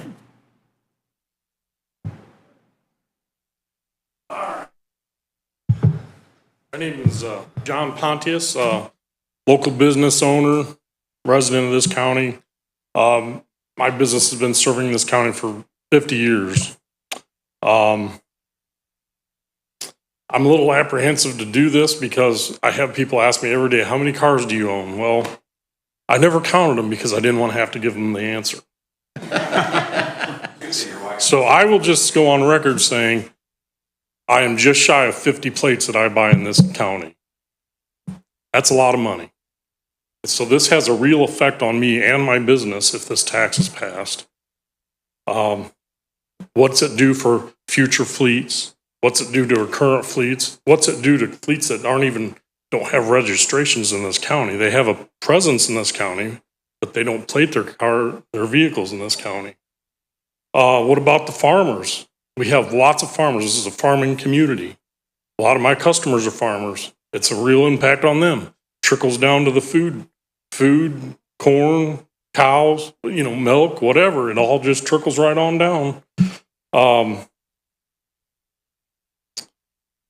I also buy a lot of fuel in this county. I have at least 3 vehicles on the road 10 hours a day.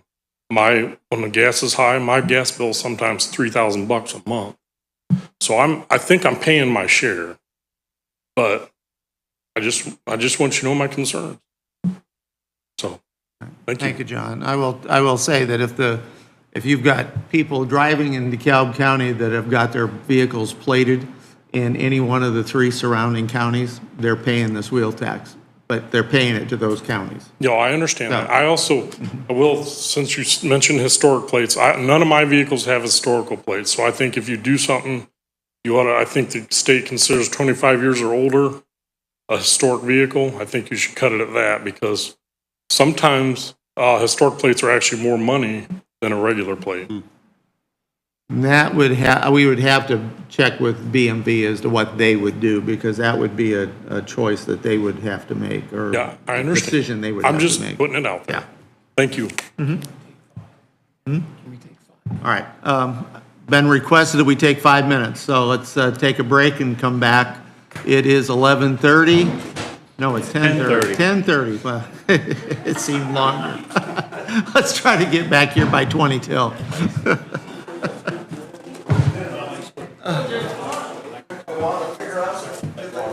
Last time? You can only cross my legs so many different ways.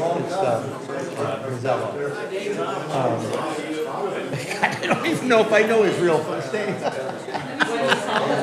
It's Muzz. Muzz and I used to be on the planning commission together.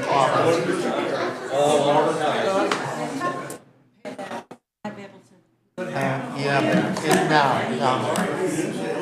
Okay, now that's not what you want. I don't have it printed.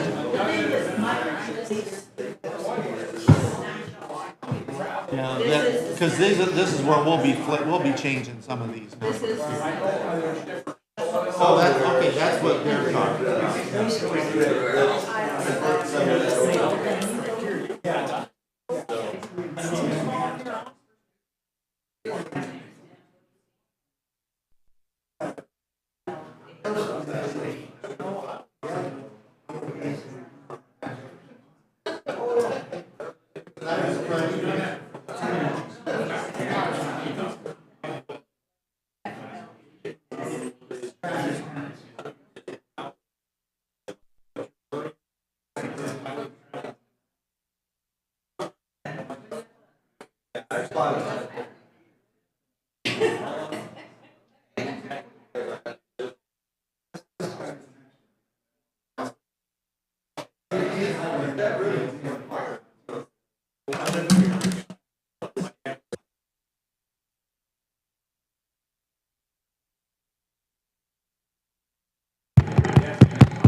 Well, no, I just got a problem. I sure hope you don't pass it.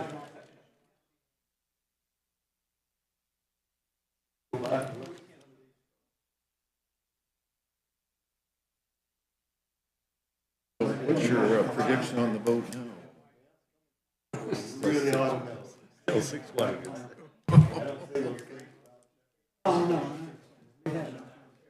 I think I told you, based upon the conversation so far, I know the one. Well, I think it needs to have it. Already got questions, so it's time for us to vote. What can we exempt project? We don't even know how to do that. 25 years, how can we track that? I'm more worried about the farmers too than having a plastic card. The other thing is that, Mr. Spudler, I know you're opposed because it's spending taxes. There's going to be a lot more discussion. Hey, you listen, man. Oh, okay. Well, I know.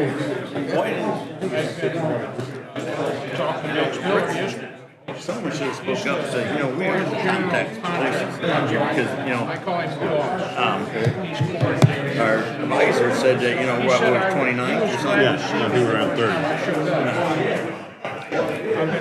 I think we can revise at the end when it comes to that, but I'm still not. Tax at this moment. At this time. We're not ready, we don't have a program.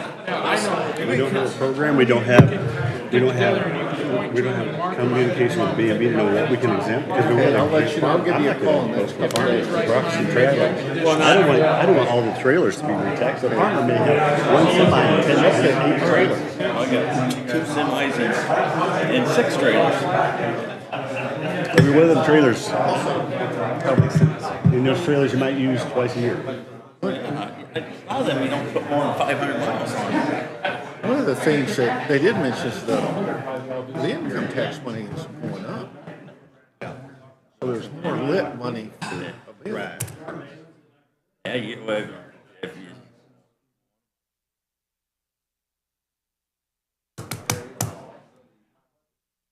We all know the farmers got all the money. you guys up stupid. We're not worried about They're the just farmers. They sitting got on, all the money. they're sitting on bales. They bail it. That's why I go play the lottery every week. They got all I that- got much chance to do that. They got all that $10,000 an acre land, that, or 13, whatever it is. I've never seen any $10,000 an acre land anymore. Not around me. It's like 13. Or 50, well, 50. I sold it for 13 10 years People are ago. watching online. 10 years ago, I sold lots for 13,000 an acre. Well, see, they praised that all that ground in the last loan. Now, if you watch it online, $12,000. it'll show up, I think it's in the lower left-hand How corner, many should how many people are online. standing offer of 13,000 on this side of the county. Anywhere. It could be in Boondoctville, no matter. So, A couple of those roads I live on would be ideal for them because there's no electricity. I was going to say, you could convert. Yeah, let me explain that to everybody. Excuse me again, sorry, Bob.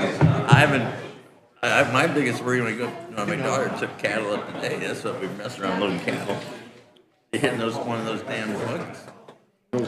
Hitting one of those damn buggies and you're flying up there. Yeah, I was on 8 the other day going to Goshen, and there's a buggy going down 8. I mean, there's trucks and everything. Semis. Yeah. They just, You get up, what Tony has, and get off the road. yeah. What does it feel like? I don't want to find out. Somebody's going by. All right. 60 miles an hour. What's it feel like? Second one right there. Then we had the kids out. I actually had to stop because the buggy was That is passing right. another buggy. I did know that. The only thing I see that might be good about the buggies is they always All say right, are we their wife ready to call the is meeting back to order? What's going on? All right. Anybody else would like to speak? Yes, sir. My name is Sid Meyer. I live out on 11A, south of town. And one item that hasn't been covered here, we have tons of truck traffic on 11A going into town on 427 or going into the gravel pit that's right up by us. I understand they pay tax, gas tax, but here they are overloading our roads. County Road 23 is a perfect example. Semis travel that road, getting to Scott Manufacturing, out to 11A, going to 69. You look at County Road 23, it's going to need repair very soon because they just beat it to a pulp. How do they get charged? How do they reimburse the county? Or do they? The answer is no, they don't. For all the roads they ruin, I've got probably 50 gravel trucks going by my house every day now. And they are, you all know how hard they are on roads. Somehow there ought to be a way to get some money back from these companies that are using roads they shouldn't be using legally because they're overweight, so we could get some of that money back here to help maintain our roads. Thank you. Well, first of all, the only way we're getting any money from those trucks are if they buy fuel here in the county because, and this is a point that needs to be clear, you know, the gas tax in the fuel price, that money goes to the state and then the state gives it back to us in a certain percentage. And that is done on a monthly basis, correct? We get a check in. So when, you know, if you have a month where there's a small amount of fuel bought, that the money coming back to us is down, and it can go up, and it fluctuates month to month. Rick, do you know what that percentage is? You said that we get a percentage back. Do you know what that percentage is? I don't know what that actual formula is. That's Okay. a state formula, and that I don't know whether that's adjusted on what's sold in the county, or if that's in Right. total. This is all the gas that was purchased in the state of Indiana, and it's given back on how many miles of road you've got. Don, do you know how that? They purchase the gas in Indiana is irrelevant. Right. It's a statewide, So it is. and then it's apportioned back based upon the formula. And I think Is it based on road miles? road miles, yeah. And I think Ben probably submits every year as road miles and. Road miles, population, license plate fees for registered plates, if I remember correct. So there's a whole big, it was in the back of that handout I give you guys, showed that funding chart. That's how the gas tax money is distributed. That funding chart was a You hot can wrap your head mess. around it, you figured it out. I never And figured I it think they make out. it that way for a reason. Yeah. But you know, Yeah. getting And- the money back that we get now was a very hard-fought fight almost, 9 years ago, 8 years ago? I don't know. Were you in the legislature at the time? Where they completely did the funding formulas because we were well underwater back then, and the state changed, and it had to be when Holcomb came into office, or was it? It actually started before. Yeah. So, I mean, they corrected it. We're getting more now than we ever got before. So, anyway, but when we look at these numbers up here, this gas tax, there are two portions to this wheel tax. We are all calling it just the wheel tax. But there is, one portion is an excise tax, which is automobiles, light trucks, and motorcycles. That's separate from the actual wheel tax is all the more commercial vehicles. So we can manipulate what fee we want on each vehicle type, which is why we were talking about the historic vehicles. We can maybe exempt them. And maybe if we think that the trucks are damaging more, we can try to go to the maximum on that, where you might not do that on the private passenger type vehicles. Well, those trucks may not even be plated in DeKalb County either. That's true. That's true. But if they're plated in Steuben County, LaGrange County, or Noble County, they might be paying that wheel tax to them over there. They're getting that. So, all right. I think it's interesting to try to get our head around that whole concept that we were just talking about there. And as a citizen before I was part of this council and understood this, I was always excited every time we got a new gas station at State Road 8 or at Waterloo or at Ashley. And I thought, wow, with all these exits that we have within the county, that means we're bringing in more money as a result of those, because we're taking in more money than possibly at the Warren exit south of Fort Wayne, where they have one gas station off the ramp. That was beyond me to understand that concept, that wasn't the case when those things happen. Now, it does bring people off the interstate. It does bring them into our Walmarts and our restaurants, and we do create some tax that comes from that for the area. But when it comes to just for our roads, that's, the formula that Ben just explained was a very new concept, and it is for most of us. We think differently in that, but that's not actually the case. Jacob Walker, Walker Farms at Waterloo. Waterloo, we farm mostly in the northeast part of the county. Several things as I listen to what's going on here. First off, the property taxes, things like that's been brought up. I've got probably as much experience as anybody in the property taxes, and I'm not sure this is really the arena that I want to argue that in.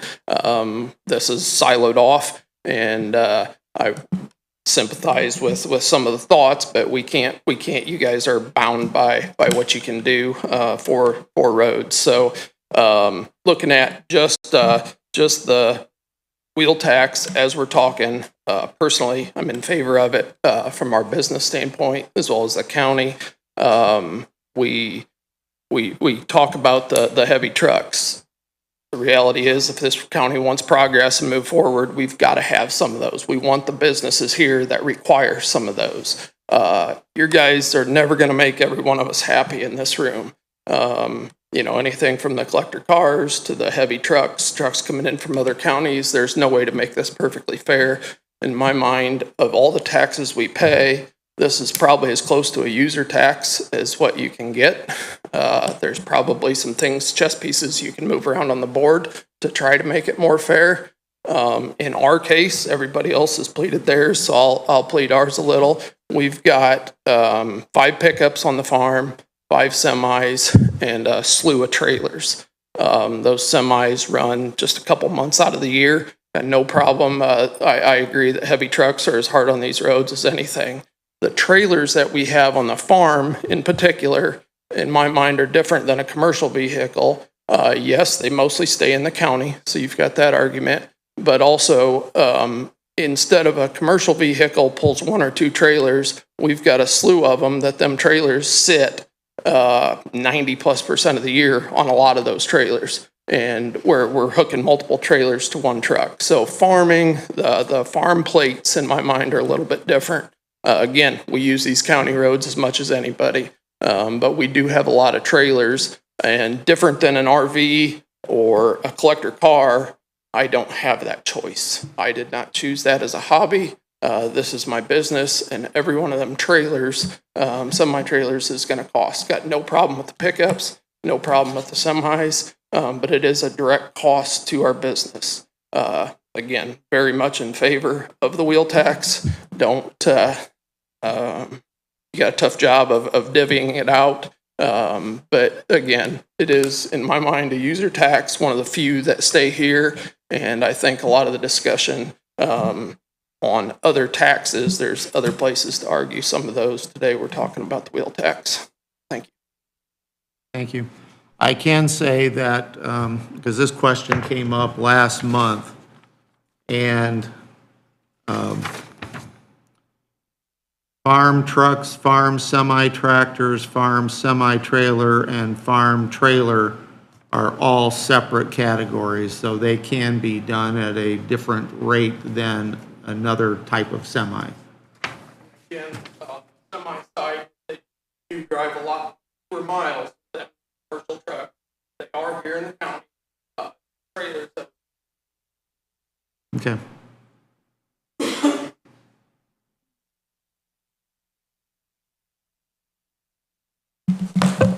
Jim Miller, fourth generation farmer from northern DeKalb County. I sent each of you board members, and I hope I tried to explain it as good as possible, between a farm truck, farm trailer, commercial truck, and commercial trailer, since we have all four of those. If anything, you have my sympathy trying to figure this situation out. It's a no-win situation in my mind, no matter what decision you make. I just wanted to make sure that if you had any questions on the information I did send you, I hopefully can answer any of those questions on the difference between farm and commercial. Just to answer a quick question here that was asked by someone. Commercial trucks, every commercial truck pays $550 in federal fees a year. That's just the federal fee for excise tax that's paid for a commercial truck. So there is additional federal funds that go into the federal coffer. Obviously, I don't think any of that ever comes back to the county level. It's just an extra, they call it heavy use tax, and every commercial truck out there you see pays it. Trailers do not, but the commercial trucks do, except logging. Logging has a separate category. So anyway, I appreciate your time. Again, if you have any questions, I'd be happy to answer them. And I appreciate the efforts each of you put forward, no matter what your decision is today. I greatly appreciate it. But I guess, like Mr. Walker said, I would appreciate it if you would seriously look at the difference between farm trucks and commercial trucks. With a commercial truck, we can pass that expense on in the end fee. A farm truck, it comes out of our bottom pocket. There's no way. We can only hope for higher grain prices to help offset the cost. That's our only option. Other than that, it comes out of our bottom line on our profit. So thank you. Any questions? Thank you, Jim. Anybody having questions for Jim? Thank you. All right, thank you. Brad? Brad Stump. I'm kind of here wearing two hats. I do work for Butler, Fairman & Seifert, which is an engineering firm, does a lot of transportation engineering. I'm also a resident of DeKalb County. My brother and I both live here. He out in State Road 8, me and Garrett at the moment, hopefully moving to State Road 8 out to the family farm. We are small potatoes when it comes to a farm. That's not our main source of income, but we do have some farm vehicles which are plated as farm vehicles. So as was mentioned, historic plate rates, farm plates, you do have the ability to set those at different rates. It's something to consider, and the low use is definitely a valid reason for that. In my case personally, my wife and I, we have 4 daughters, which in and of itself is a challenge. We also have 8 vehicles because they all work, and even though some of them don't live at home anymore, until they get established, we're still taking care of the vehicle for them. So those vehicles are all plated in DeKalb County, and I told my wife, I said, I would happily pay $100 a car just because I'm tired of the roads being in the conditions they are.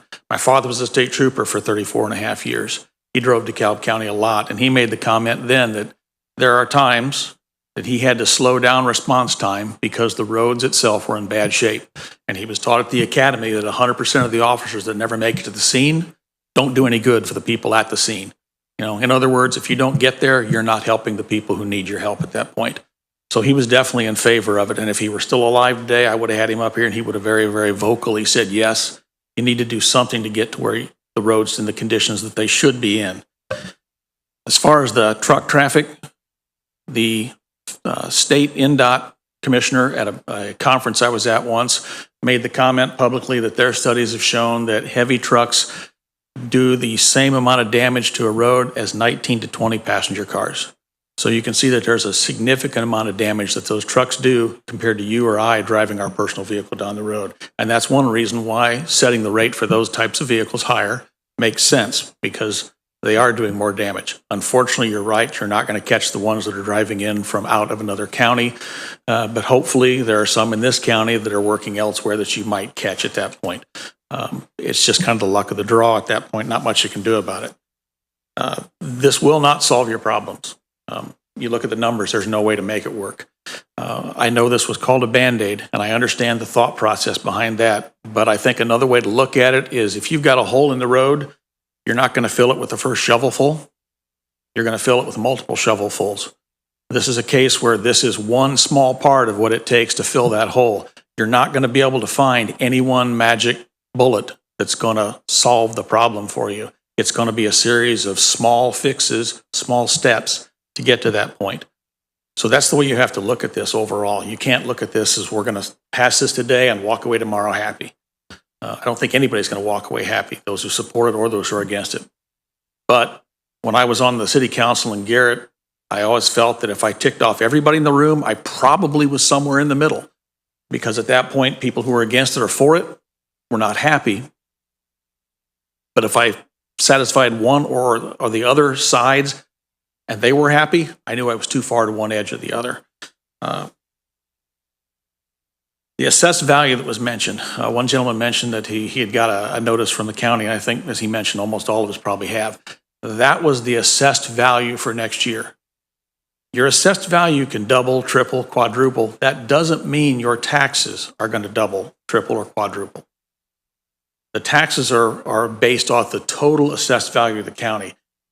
If half the houses in DeKalb County were destroyed in a tornado tomorrow, and the assessed value dropped to half of what it is today, the tax rate would change by whatever the state sets as the growth quotient, usually anywhere from 3 to 6%, sometimes a little more, sometimes a little less.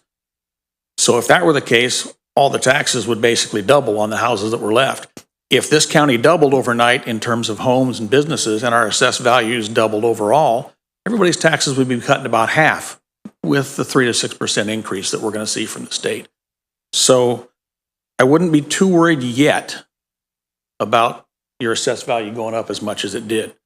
The time to pay attention is when you get that first tax bill and then see what effect it had. I know my tax bill, the farm's tax bill, my brother's tax bill, or not tax bill, I'm sorry, assessed value, they all went up. My father-in-law's went down slightly. We're still not sure how that happened, but we're not going to complain about it. So yeah, it looks scary at first, but it may not be as bad as you think it is at the end of the day. How do we get to where we are now? Rick mentioned that. This is 30 years of kicking the can down the road. It's very easy to put off a decision because you don't want to deal with it today, we'll deal with it tomorrow. The bad part is at some point there is a day of reckoning when you reach the point where you have to make a decision, where you've already got to that point where you can't really kick the can down the road much farther without making the problem even worse than it is today. No one likes to approve anything that's going to make them look bad, either publicly or privately, one way or the other. But unfortunately, when you sign up to be elected as an elected official, you're also saying, yeah, I'm going to suck it up and make those decisions.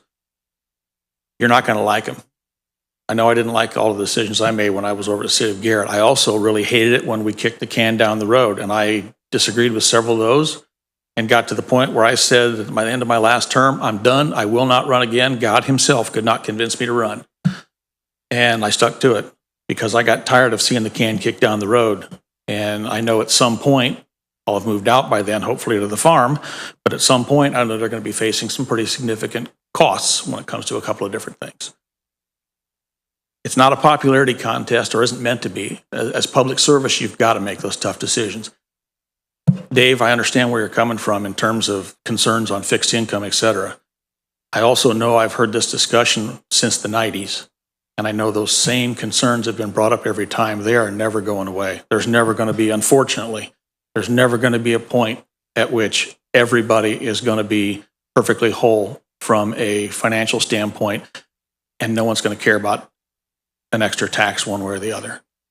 I don't like them either. I'm going to have to pay them as well. But I also know, as was mentioned, these taxes stay here and go for a specific purpose. You, the commissioners, the highway department, nobody can siphon those off and use those for something else. We see that happen a lot in Washington. State law prevents you from doing that. So the public needs to know that when they pay money on a wheel tax, it's going to the roads. It's not going to buy equipment. It's not going to pay staff. It's going to fix roads. It's going to fix bridges. It's going to fix culverts. The thing that it's specifically being collected for. The state of Indiana collected an aviation fuel tax for years. 0% of that aviation fuel tax went to aviation. It wasn't, but the last several years that the State Aviation Association finally fought and got it to where now half of that aviation fuel tax has to go back into fixing runways and taxiways and things of that nature. This case, 100% of those taxes that are collected are going to go for roads. It's about the best you can get at that point. The other thing I want to mention is, yes, you do need a standard for paving roads, for converting gravel roads to paved. The standard's a lot more complex than has been discussed up here. You need to look not only at the number of houses on a road, you need to look at what's the classification of the road, what's the classification of the roads that it connects to. Does that road serve as part of a traffic corridor? Does it have high agricultural use? Does it have high truck use? Does it have high or potential for high emergency service use? All those things get factored in and more. So the formula is going to be a little bit more complex. That average daily traffic, how much traffic does it carry? If you've got a road with a single house, it's not a corridor that carries 50 or 100 cars a day, there's no way in heck you could justify putting money into that to pave that road. County Road 5 out on west side of the county between State Road 8 and County Road 40. County Road 40 and State Road 8 are both paved roads. State Road 8 is a primary arterial. There's only 3 or 4 houses on County Road 5. But that road's a potential candidate for paving because it does connect those two roads. It served as the primary detour route when that bridge was closed on 8. I'm not saying that one's one that should be done now, but I'm saying roads like that, you can make that justification, but you look at everything. If you looked at the fact it's only got 3 houses on it, you'd probably say, no, 4 houses. I take that back, there's one at the north end. You'd say, okay, we're not going to pave that. Look at everything. That's something that the highway department and the commissioners need to look into and get public input on, get the council's input on, talk to people like NERC, the Northeast Indiana Regional Coordinating Council, talk to LTAP, the Local Technical Assistance Program through Purdue, which helps with transportation matters. Get all that information, come up with a policy. And then that gives them some justification when somebody comes in and says, I want my road paved. Okay, yes, we can do it. Here's why. Or no, we won't, and here's why. It's not arbitrary. It's not who you know. It's here's the criteria. I think they would be willing to do that. I know Mike's talked about it. I know Ben's talked about it. It's something which is a legitimate request, both from the council and from the public. I think everything else everybody else has touched on, so that's all I got. Have any questions for Brad? Thank you, Brad. Dave, you had something? Yeah. Dave Holt, 1227 County Road 19, Waterloo. I've heard from historic vehicle owners, truck drivers, farmers, everybody. Also heard one mentioned earlier that we need to see about how we offset these taxes. You guys are in a tough spot here because the state of Indiana is going to shove us down our throat anyway. Eventually, we will have a wheel tax. I just want to make sure we do a wheel tax. We've done it with the right studies, got information from the highway department Still don't have a good information on how to get the plan together. We need to work on getting that plan together. Because if you start giving out discounts for this one, discounts for this, and discounts for this one, the people that are going to pay the most in all this, as Dave Yard said, are going to be the people on low income that have cars, that have to get around, single parents that have to get their kids to school. They're going to pay that extra wheel tax, and they're trying to figure out how to even survive. That's just one piece of the puzzle. The other piece is, how do we offset these taxes? Can we actually reduce something else? That was mentioned earlier. How do we reduce another tax if we're going to implement something else where we don't necessarily need that amount of service? It's possible. Has anybody done that study? I don't think so. I haven't seen anybody say anything about want to reduce the tax since I've lived here in 5 years. Nobody's said we're reducing the tax. It's always we want to add another one. And we're going to have to add this one. I'm just not so sure right now is the time. You said 2025 we're going to have a shortfall. Like to catch up early, but we got the study coming out by the state. It's supposed to come out in January. We don't even know what's going to happen in 2020. It's a preemptive strike to offset that problem. Or is it going to be, we need it now till we get better service? Is there a way to have it put out to the general public? Could you put a ballot initiative on for the general public? Do we want better roads? Do we want more intact? Do we want a special tax? Let the public decide. That's really about it. Thank you. All right, thank you. Sarah? Sarah Delbeck, Richland Township. I'd echo all the things that were said by anyone that brought up agriculture, the seasonality of it, the number of options that you need to get yourself through a farm season, and then what that means for how many registrations you have. Personally, my biggest thing is just seeing the math of all of this. I don't think I could get up here and say whether I'm for or against the ordinance draft you have, given all the blanks that are in it. There are no dollar amounts in there, so I'm not really sure what we're reacting to. Would just like to see that whatever math you do gets you to a point where you feel like you've gone to the next step in terms of the health of the highway department, and then figure out the parameters we've talked about of how many roads are getting converted, what's our schedule for reconstructing the 1 through 4s, all of those things. If all that's laid out, I understand the concept of wheel tax, and as has been said, completely understand agriculture's part in that. So, thank you. Thank you, Sarah. Just a couple of other pieces of information. Brad mentioned the growth quotient. Each year, the state gives us a limit as to how much our budget can increase, and that's basically the bottom line, the budget. Normally, there's a formula that uses historic inflation. This year, even though there has been massive inflation, well over 4%, it's in the course of the last year and a half, about 6 to 8%. We are limited over the next 2 years to 4% increase. So that we need to keep our payroll up. We need to pay our staff so that we can keep them. They're dealing with inflation of 6 to 8%, and we're going to be limited to only collecting 4% more, or only increasing our budget by 4%. So we're going to be behind the 8 ball. As was said early on, what we're talking about is highway funding, and that's one pocket with a certain amount of money in it. And all the other funds that we have don't apply and can't be used for the highway department. Except lit, except lit. Except for lit, and that's under basically that's the commissioners have that, and they're already using part of their money for roads, and they're using part of their money for the payment of the bonds on the new highway department, which that is what it is. So we still have roads to address, and we still have limited funding. One of the things that Sarah was talking about was she's not seen the numbers that we're talking about. And we do have a spreadsheet here that we can manipulate these numbers for each particular vehicle type and see where we come up to.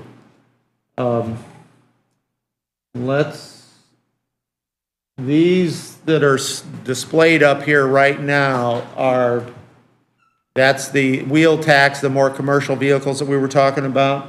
Let's run that up to the, here are the passenger vehicles.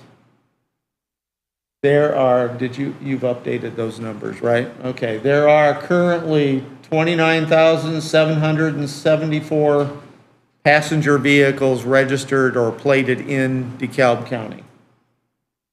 There are 6,764 trucks of under 11,000 pounds. 2,275 motorcycles. And apparently, we have nobody's plated their moped. So that's, is that 25 is not the maximum, is it? I've got to get my, what's the, that fee can be taken to 50. No, don't take it out. 80 is the max.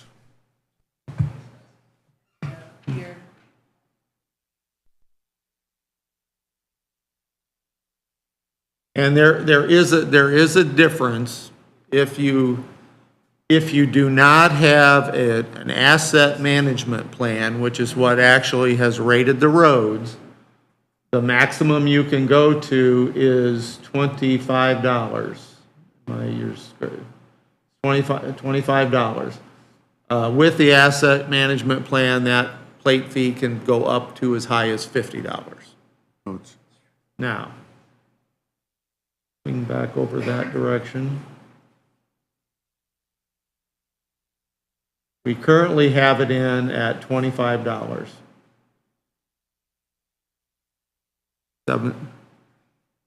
And you can,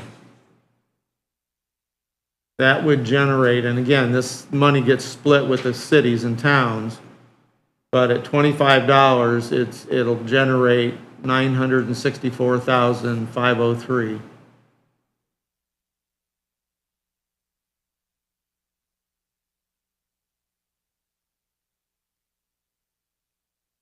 And let's just leave that one there. Now let's go down to the commercial vehicles. I think what's the maximum there? It can go up to 80. 80. All right, so scroll over and let's see. Church buses and city buses are exempt. So there wouldn't be any fee. Private buses, I don't know, Bob, the YMCA's bus be one of those 21? Probably. It's not a church bus. Believe it or not, it's titled as an RV. We tried to get the B&B to change RV chassis. All right.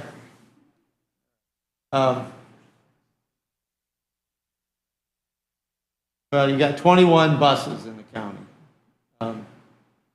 Could go up as high as 80. We're just going to try to come up with a bottom line. We can manipulate all these numbers as we go. Farm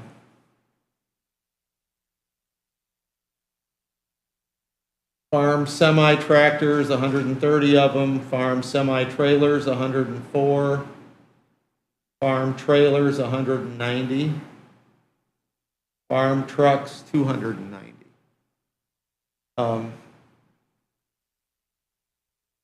With the information that I think that Mr. Walker, Jim Miller gave us, some of what Sarah's talked about, quite a few of those vehicles are vehicles that only operate on the road at certain times of the year, harvest time. Bill, would you agree with that? I mean,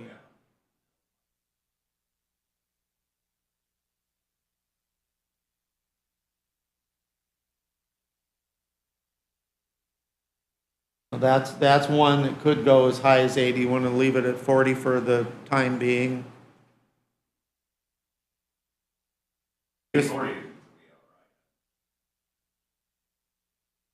Well,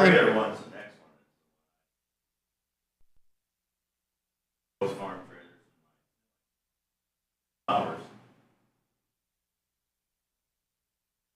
So you, want to cut that down to 25, 30? You want to, or up the other one? Well, we gotta know what our maximum goal is.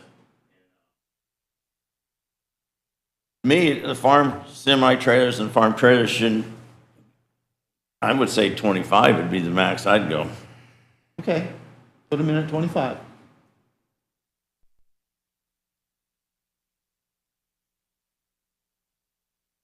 The other two okay? We'll look at that number later. Get these. So we left the semi-tractors at 40. The farm semi-tractors at 40, and we left the farm trucks at 40.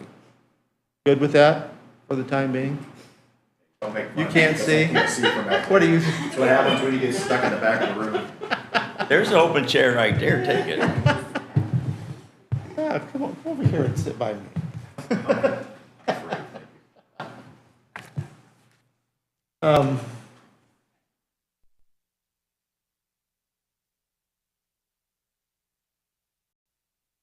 Recreational vehicles, I don't have a problem with that. Recovery vehicles, fine. School buses are exempt. Let's take the semi-tractor, semi-trailer to the full 80.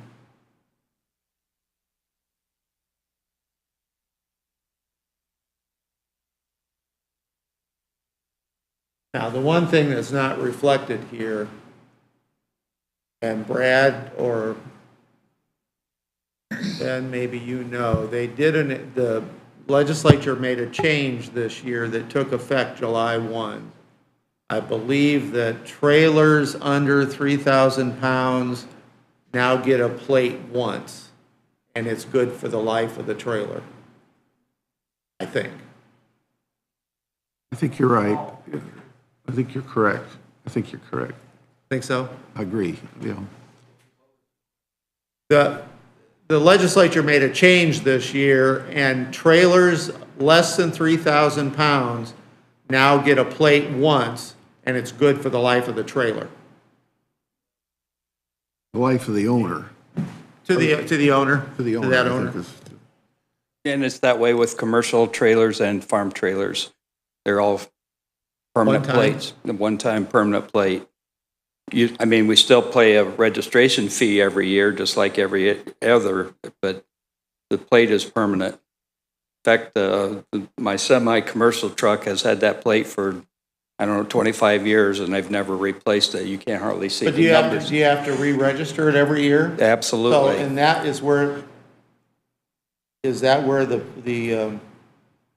fee would apply when he does his registration? He keeps the same plate, but. Right, but when, this is a tax in addition to the registration fee.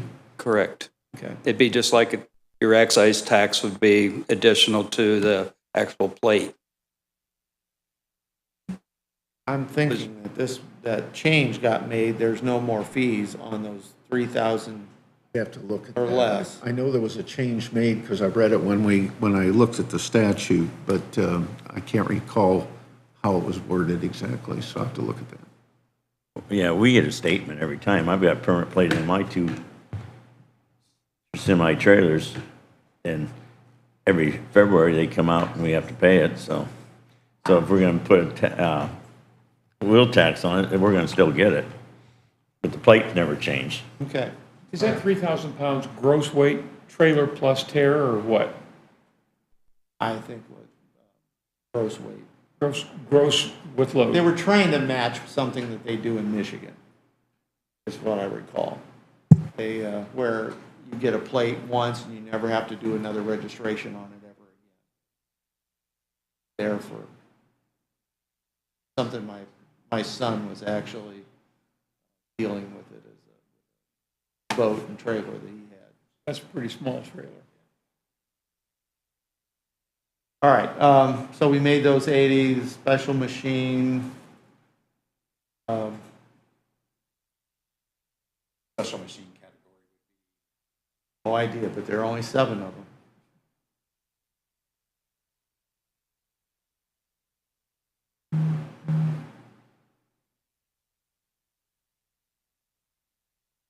at 40. Trailers less than 9,000 pounds, that's the majority of them.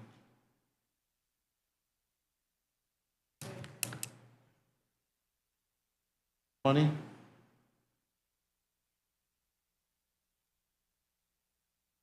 There's less than 9,000 or greater than 9,000 at 40. Don't have any. Trucks of greater than 11,000 pounds. 1,000 of those, leave that at 40. Truck campers.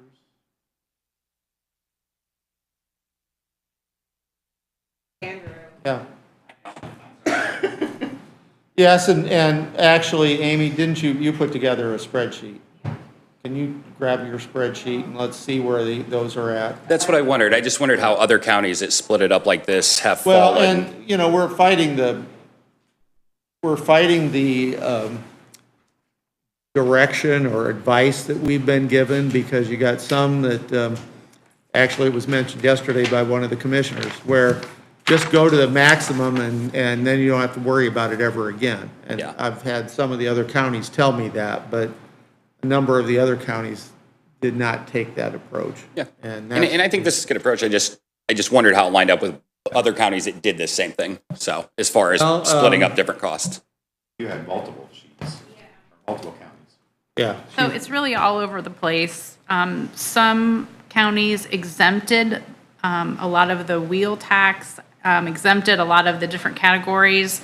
Some of them did just a percentage, You right? can do a percentage of the, Just a percentage of the, but you won't know what dollars you get if you do the Correct. percentage until you've had it in effect. And some of them just went the And that's a percentage of lowest. the vehicle cost, The value, okay. Yeah, some of them went by a percentage. So you actually of can the- do it as a percentage as opposed to You a strict can, dollar amount? rather than a dollar amount. and then the state classifies vehicles in 5 classes, and they determine value, but,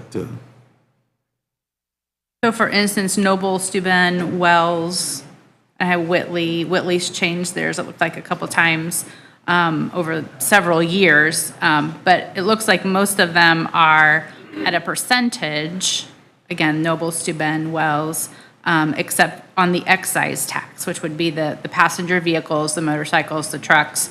And then the wheel tax, it looks like Noble and Steuben, they went almost to the maximum. On the tractors, the trailers, those pieces. So it's really all over the board.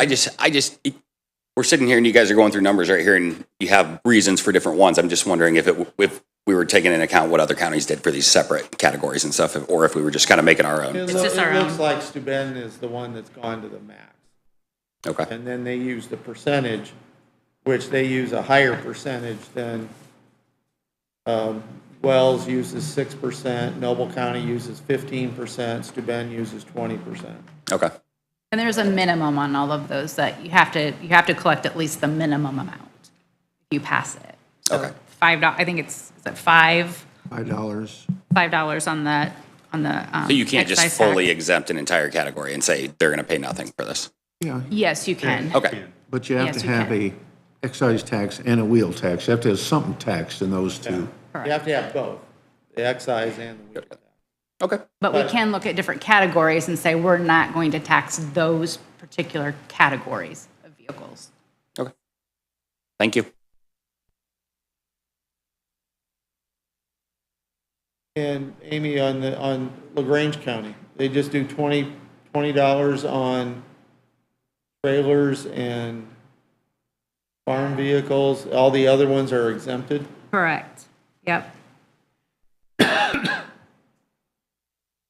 So they exempted RVs, semis, trailers, trucks. So, which would be interesting because then as we're going through this, right, we talked about at the beginning, the maximum we'd be bringing in would be 3.4 or for the whole county and cities. But as we go through and we lower these, remember that our total that we would bring in then would be less than that amount that we discussed in the beginning, so. So I'm a bit confused. Are you deciding numbers now and that's going to be what the vote will be? Yeah. Or have we already decided on once we already decided we're going to do this, and then we're going to determine what the numbers will be. We haven't decided to do this. We need the numbers Seems before we preemptive, can though. offer it for a vote. So that's why we're doing the numbers. Okay. Because if we're going to vote on it, we got to know what dollars we're going to charge. Okay, so after you vote, then the numbers can't change. After we vote, the numbers can't change until the next time we do an ordinance on it. That's why some counties have gone to the maximum, so they never have to address it ever again. If we do something less than the maximum, it's open to be done or redone in the future at some point. Some counties, as Amy just said, some counties have changed theirs several times over the years. Others went right to the maximum from the beginning and they never addressed it again. Okay, thank you. It just depends on what their desire is.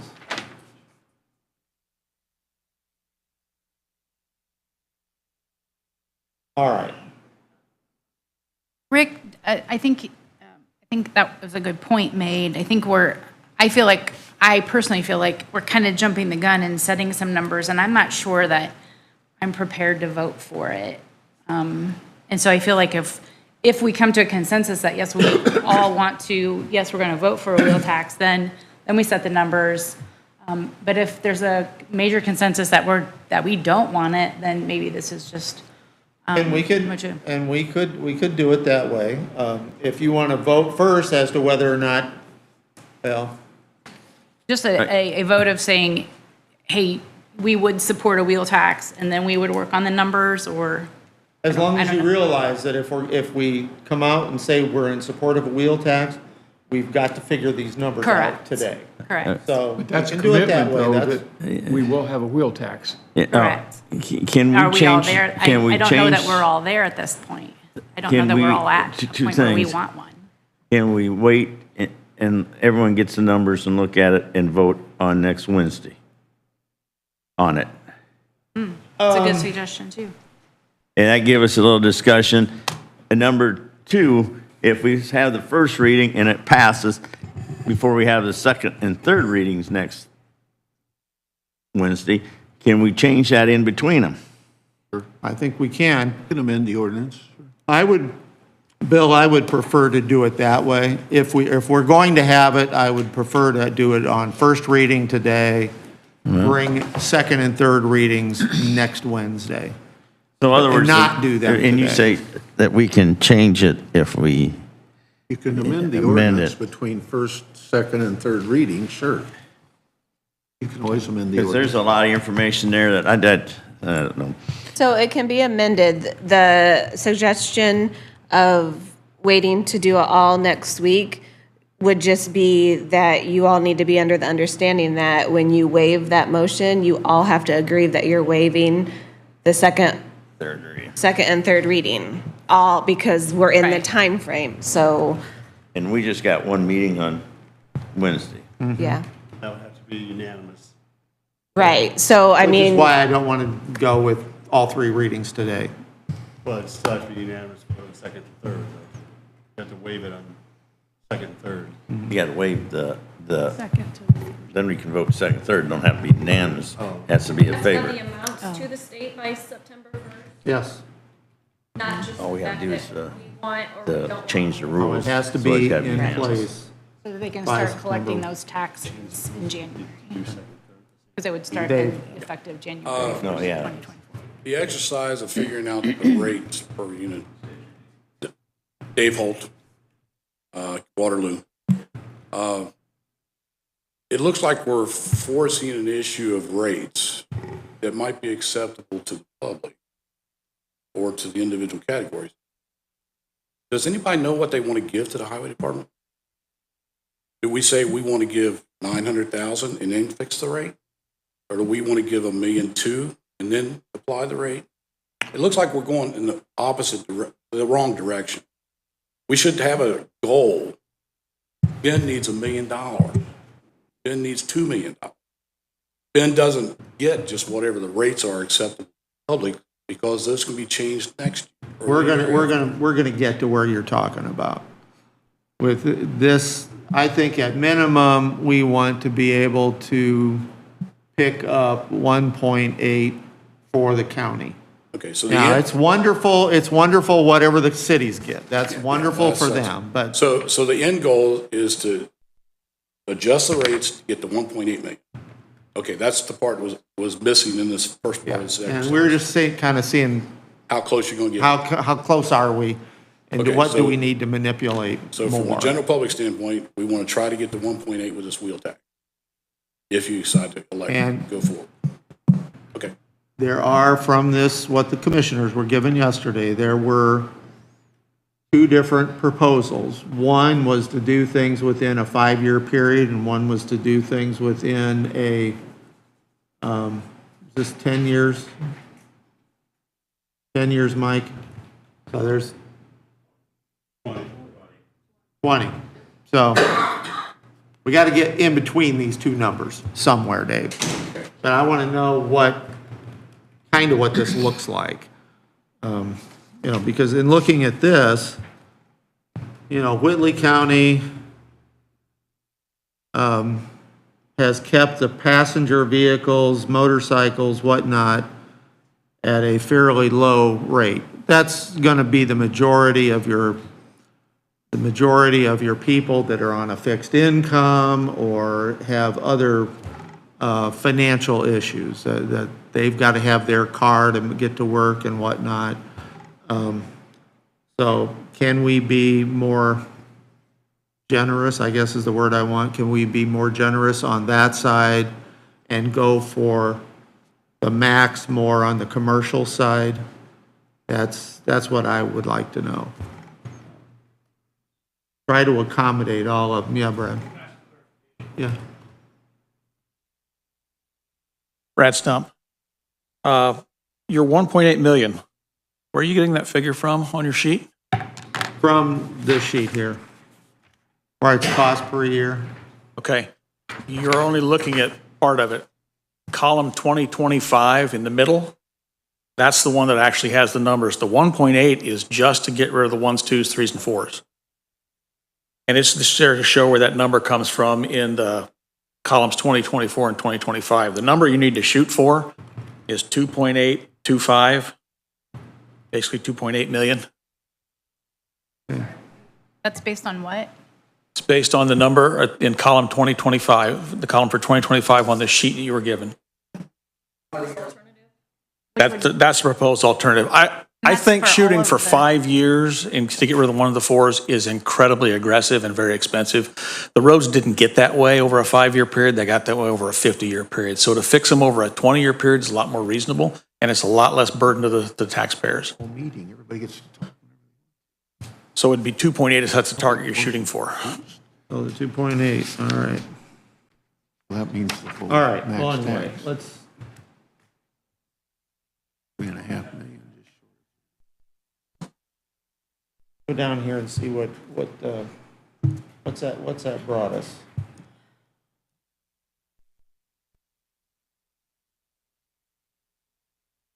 Seven. 1.2 for the county.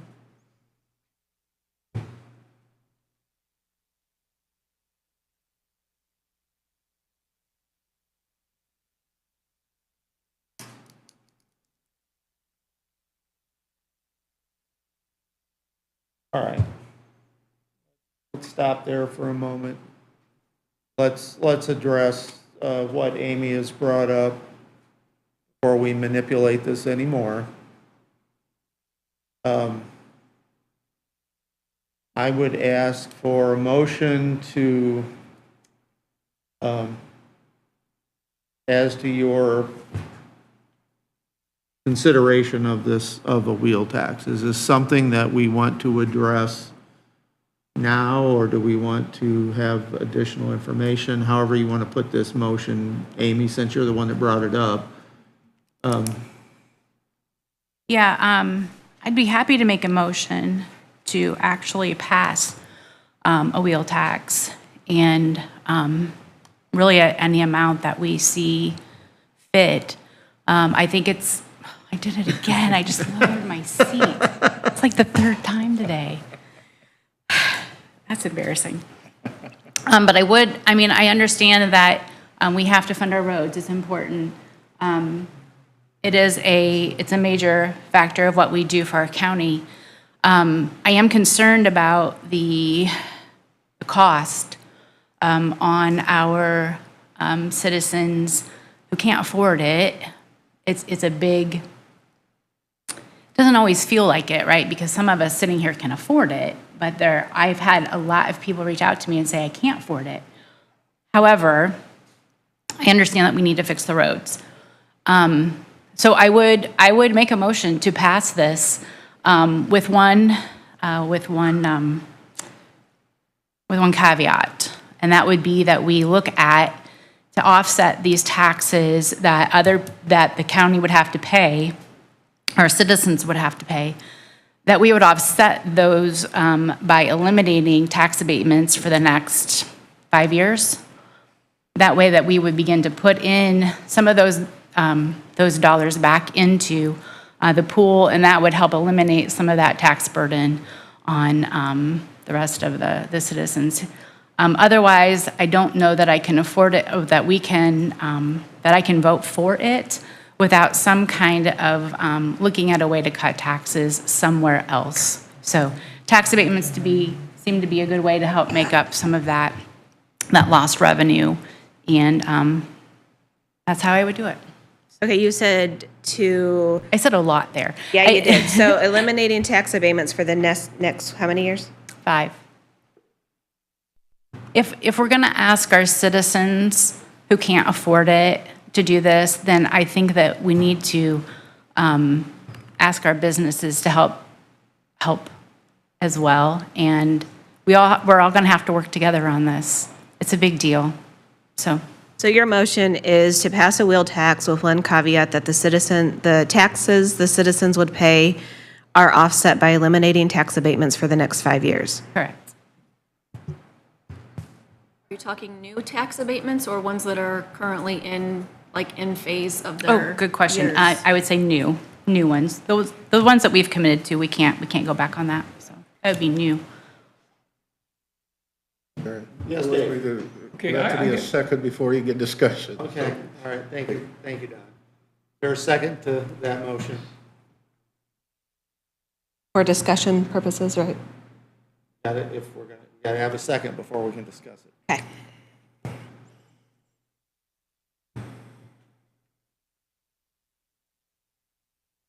Second that? And that will die for lack of a second.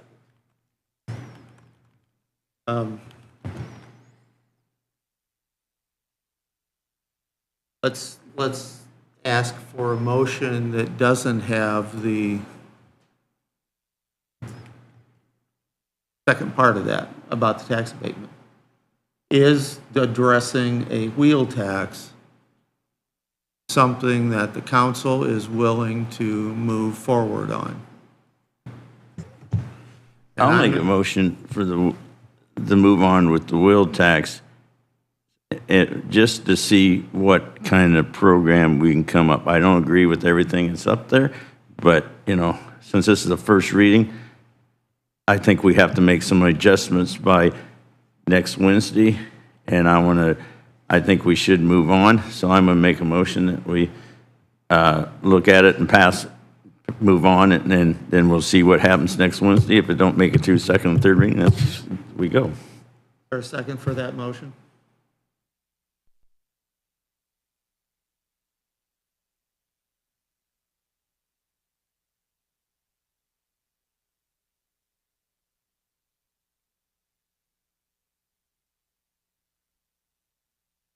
One last call. Is there a second for that motion?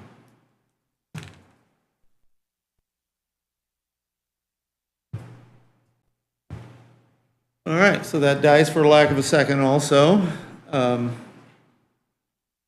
So, Dave, you wanted to say something? Yeah, a couple points here. One, yeah, I'm not in favor of a tax increase, but there's one one thing that hasn't been brought out, we're going to go back to the taxpayers here in a year or two. We've got a new jail to build, and it's going to be a mandate. And that the only way that's going to get paid for is with a tax increase. And I don't think anybody in the room here has a final opinion on how that's all going to come about. But that's going to be a tax increase here coming. The other thing is, we're getting a lot of information today from the commissioners on a plan to,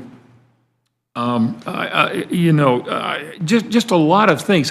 We don't even have a definitive plan on what we're going to charge or which categories, but yet we're going to be asked to vote on this, or we have been. And to me, it just kind of looks like government saying, we don't have a plan yet, but trust us, we know what's best for you, and we'll take care of it. And I don't like that, because if we're going to be doing this, if this is going to be a tax increase, we need to have our ducks in a row. These discussions, to me, should have been held a couple of months ago, instead of just before the 11th hour, where we're going to vote on it today, up or down. And I just think that's a disservice to the council and everybody that's a taxpayer is going to be impacted by this. Dave, I want to echo your concern there. I feel like we're moving too fast on something that we haven't taken enough time earlier in the year to look at. And I know it's going to hurt if we have to wait a year, but if it takes waiting a year to do the right thing and to have the right knowledge and information to be able to make the correct decisions that our taxpayers want, I think it's worth taking that time. And I will only bring up the fact that this has been brought up a number of times over the last 14 or 15 months. And it's being kicked down the road again. It's unfortunate. We've known about this. I brought this to us several months ago. I've not seen any movement from anybody else on the council, and I'm disappointed in that. I understand where you're coming from, and if we're not going to pass it, we're not going to pass it. But it has been out there. As I said, I believe I said earlier, if I didn't say it in the meeting, I did say it to a couple of people, that there were one of three ways that this could go. We could either pass it today and move forward. We could deny it, which apparently we're going to do, and move forward from there. Or we can bring it back up again next month or later on in the year, but it won't take effect until January of 2025. So the one thing I will insist on is that this does not leave the agenda, that we continue to address this. It's on the agenda so that nobody forgets about it. I would ask, I had to push the commissioners to give us some kind of a plan of what their desire was for the future. And if it wouldn't have been for Brad and Mike and Ben, we wouldn't have what we got today, because they tried to put it together. So we need the commissioners to give us the direction that they want to fund the roads that they're responsible for. It's unfortunate. We've been over backwards for them in a number of occasions. I think that, and I'll be the first to tell you, we needed a new highway department, and we've certainly addressed that. But that hasn't done a damn thing for the roads that we're all driving on. So it's on the agenda, and it stays on the agenda until it's addressed. Got it. Thank you. Is there... I do agree with keeping it on the agenda, but we need to actually have agenda time where we don't just say, hey, we got to look at the wheel tax next month, and it's a 2-minute discussion. We need to work on these numbers and talk and get more information and actually spend a half an hour every meeting to get this all hashed out. So what we definitely need is we need a plan from the commissioners that this is how they want to address the condition of our roads. And so this is back in the commissioner's ballpark, and that's what we're expecting, so that we can address this before this time next year.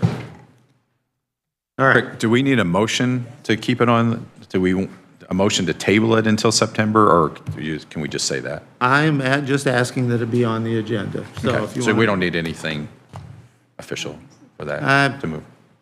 Not sure if we do. Do we, Don? When you get to the agenda, you can pass if you want to, but if you don't want it on the agenda, you better make a motion at this point, so. It'll just be on the agenda with a notation that it's pending. Okay, the only thing I have to say is I'm just the number person. So if you guys have any suggestions on what you want to see as an example with the spreadsheet, send me what you want to see and I can put it into the spreadsheet so that we can see where the numbers come out. Can you send us a copy of that spreadsheet so that we each have a copy and we can manipulate it on our own to kind of start giving ourselves an idea of what we want to, like, so we could manipulate those numbers on our own? I absolutely can if you don't break the formulas. Right. If you break the formulas, then the whole thing will be shot. Right, yeah, I understand that. Okay. Yep. I just great, want to thank say you. thank you to Ben and Brad for all of their information because it was very helpful. My standpoint, I just felt like doing all the numbers at the kind of like today is really overwhelming and making sure we got our ducks in a row. Public comment is definitely well received on both sides. I mean, I can see it. And as a business owner, it's a small business owner, it's a hard pill to swallow when you have multiple vehicles that you have to operate. And it does take a large chunk. So I think we need to look at that along with, corporate is different than small businesses. And when you have 10, 20, or 30 vehicles, it does make a huge difference. So that was my reason for not pushing it forward. Okay. Not against it. Not for it because it's a tax, but I understand it's something that has to be done. Yeah, well, and one of the issues is going to be on Wednesday, we'll be addressing the budgets. So we'll see, if we have a shortfall, we have a shortfall. If we have equipment that we can't work with, and, one of the issues we've got right now is being able to hire people with a sufficient salary, which we've not been able to do. So it's something we're going to have to address. I don't know how all the money's coming from that one pot, so we may end up eliminating positions, which will do what for our roads? So. Well, and it has been a topic. I mean, we have talked about it over the last several months, but this is the first that we've really manipulated the numbers. And so I felt like that was a lot of information. I mean, we started at 1.8, and then Brad said, no, we need to look at this 2.8. Well, that's $1 million. I mean, I think we just need to make sure that we're there, and we're not going back and saying, oh, wait, we only charged you $25, and we need to charge you $50.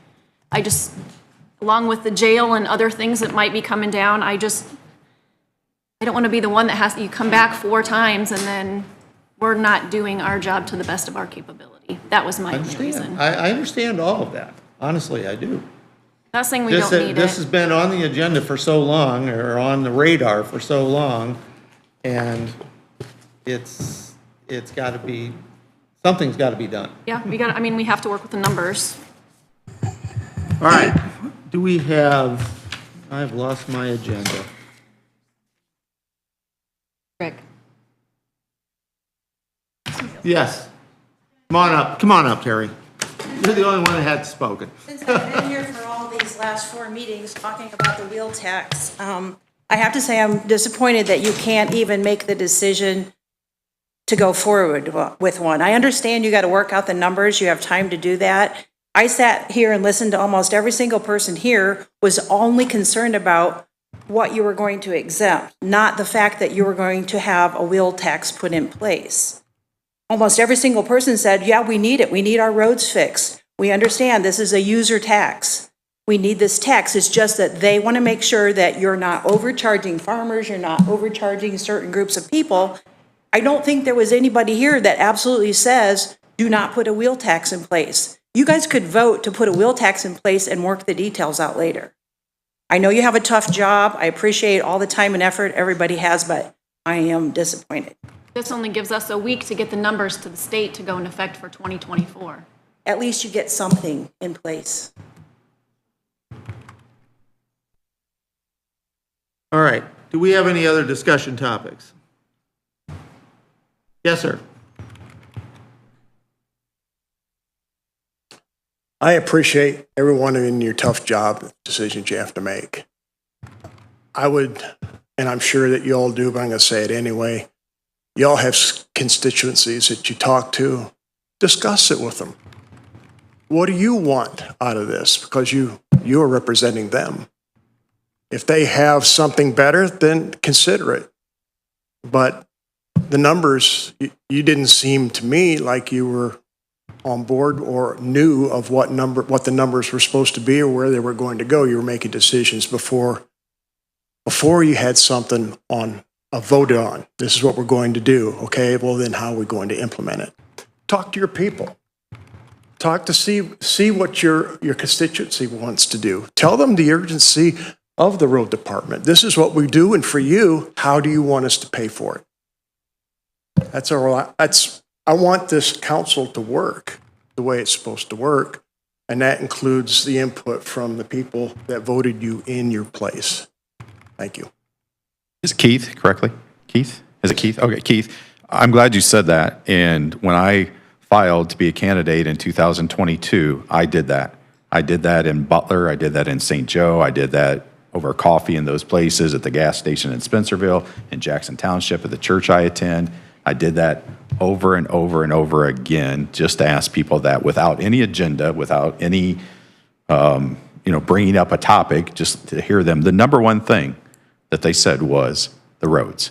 Now, I made a joke about that because the road they were concerned about was the one in front of their house. Sure. The most important road in the county, including mine. So I think that's important.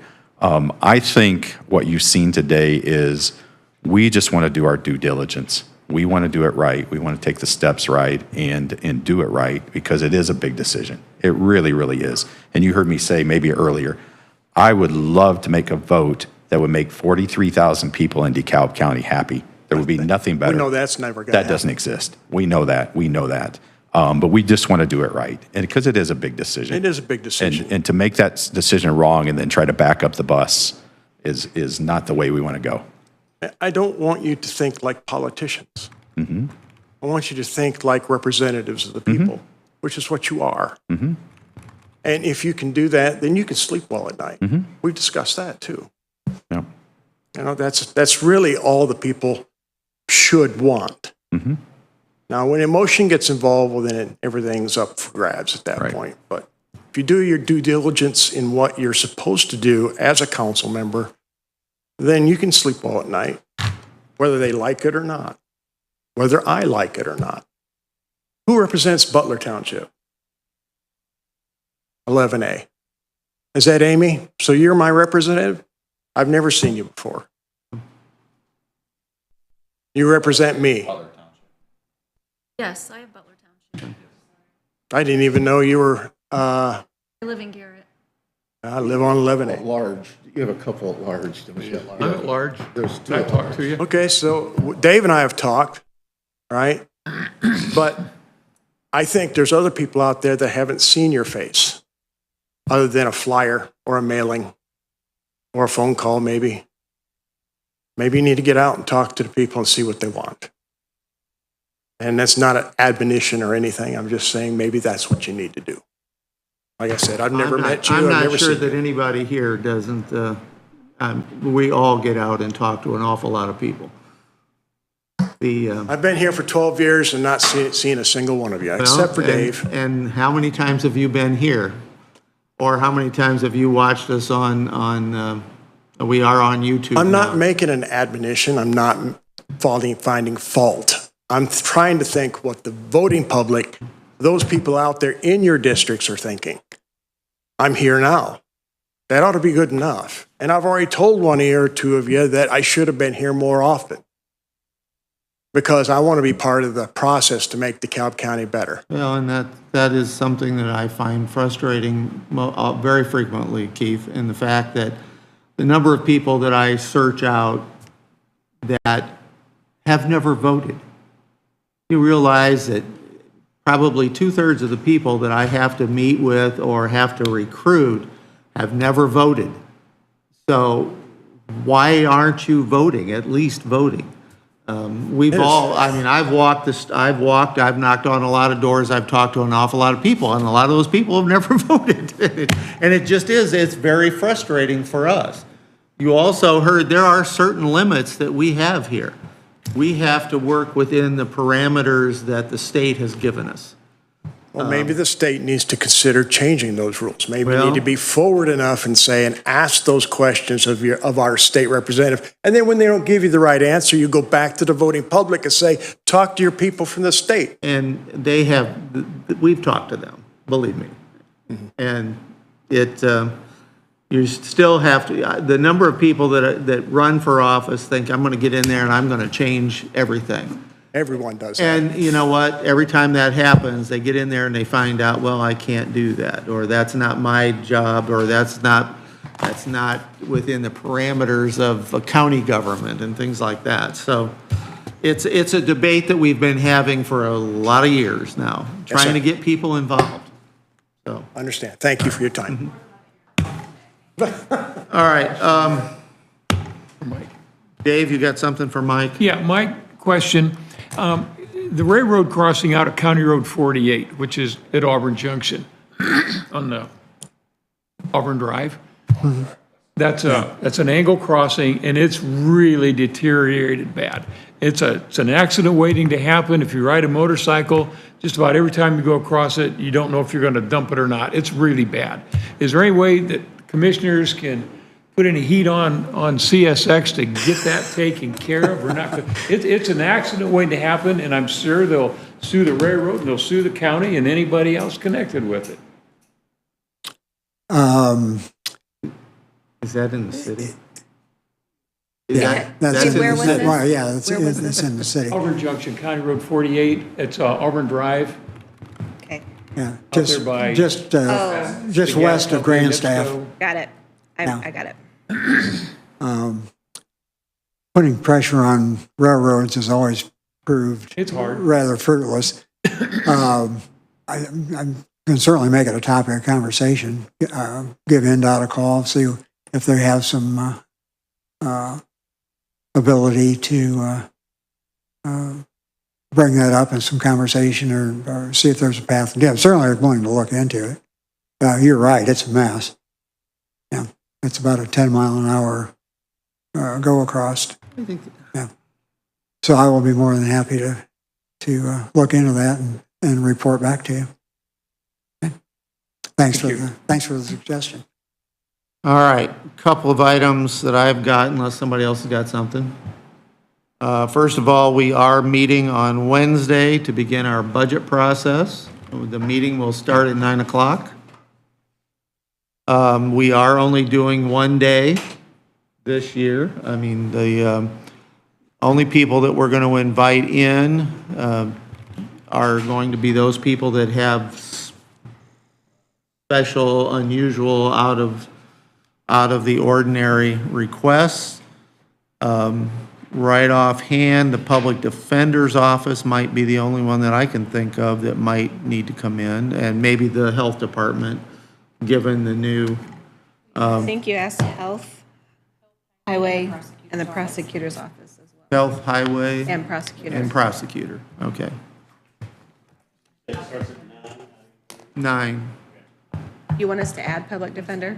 I think we should, because I think even though it'd been addressed by the commissioners once, Mark has sent us another email about salary and perf and health benefits for the deputies. So I think we need to address I haven't Mark's seen letter. that one. Okay, so. It's rather lengthy, so. We will see if he's available this short of notice. Okay.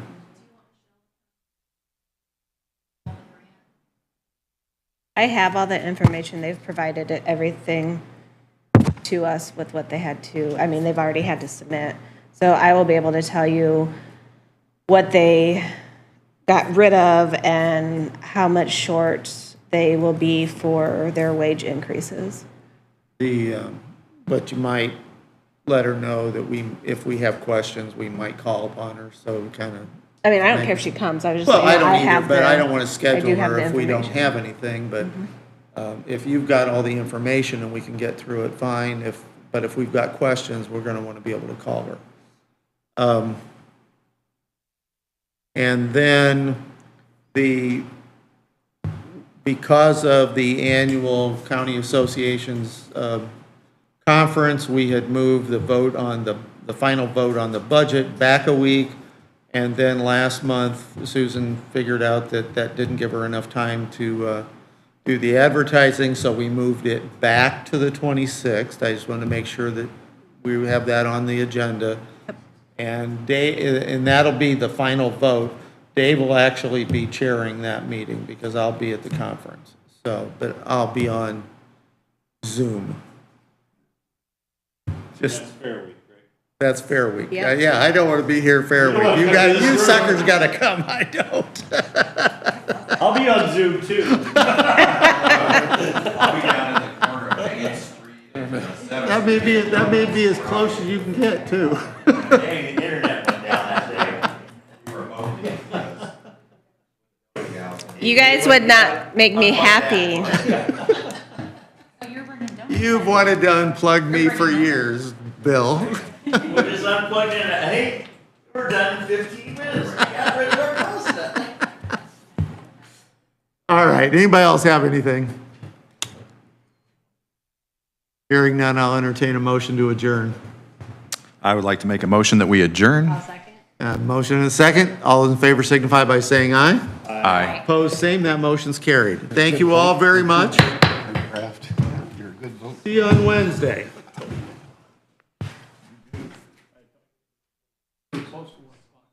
Damn near. Damn near. Good job. Been trying to put you Well, no, actually, I'm perfectly fine with it.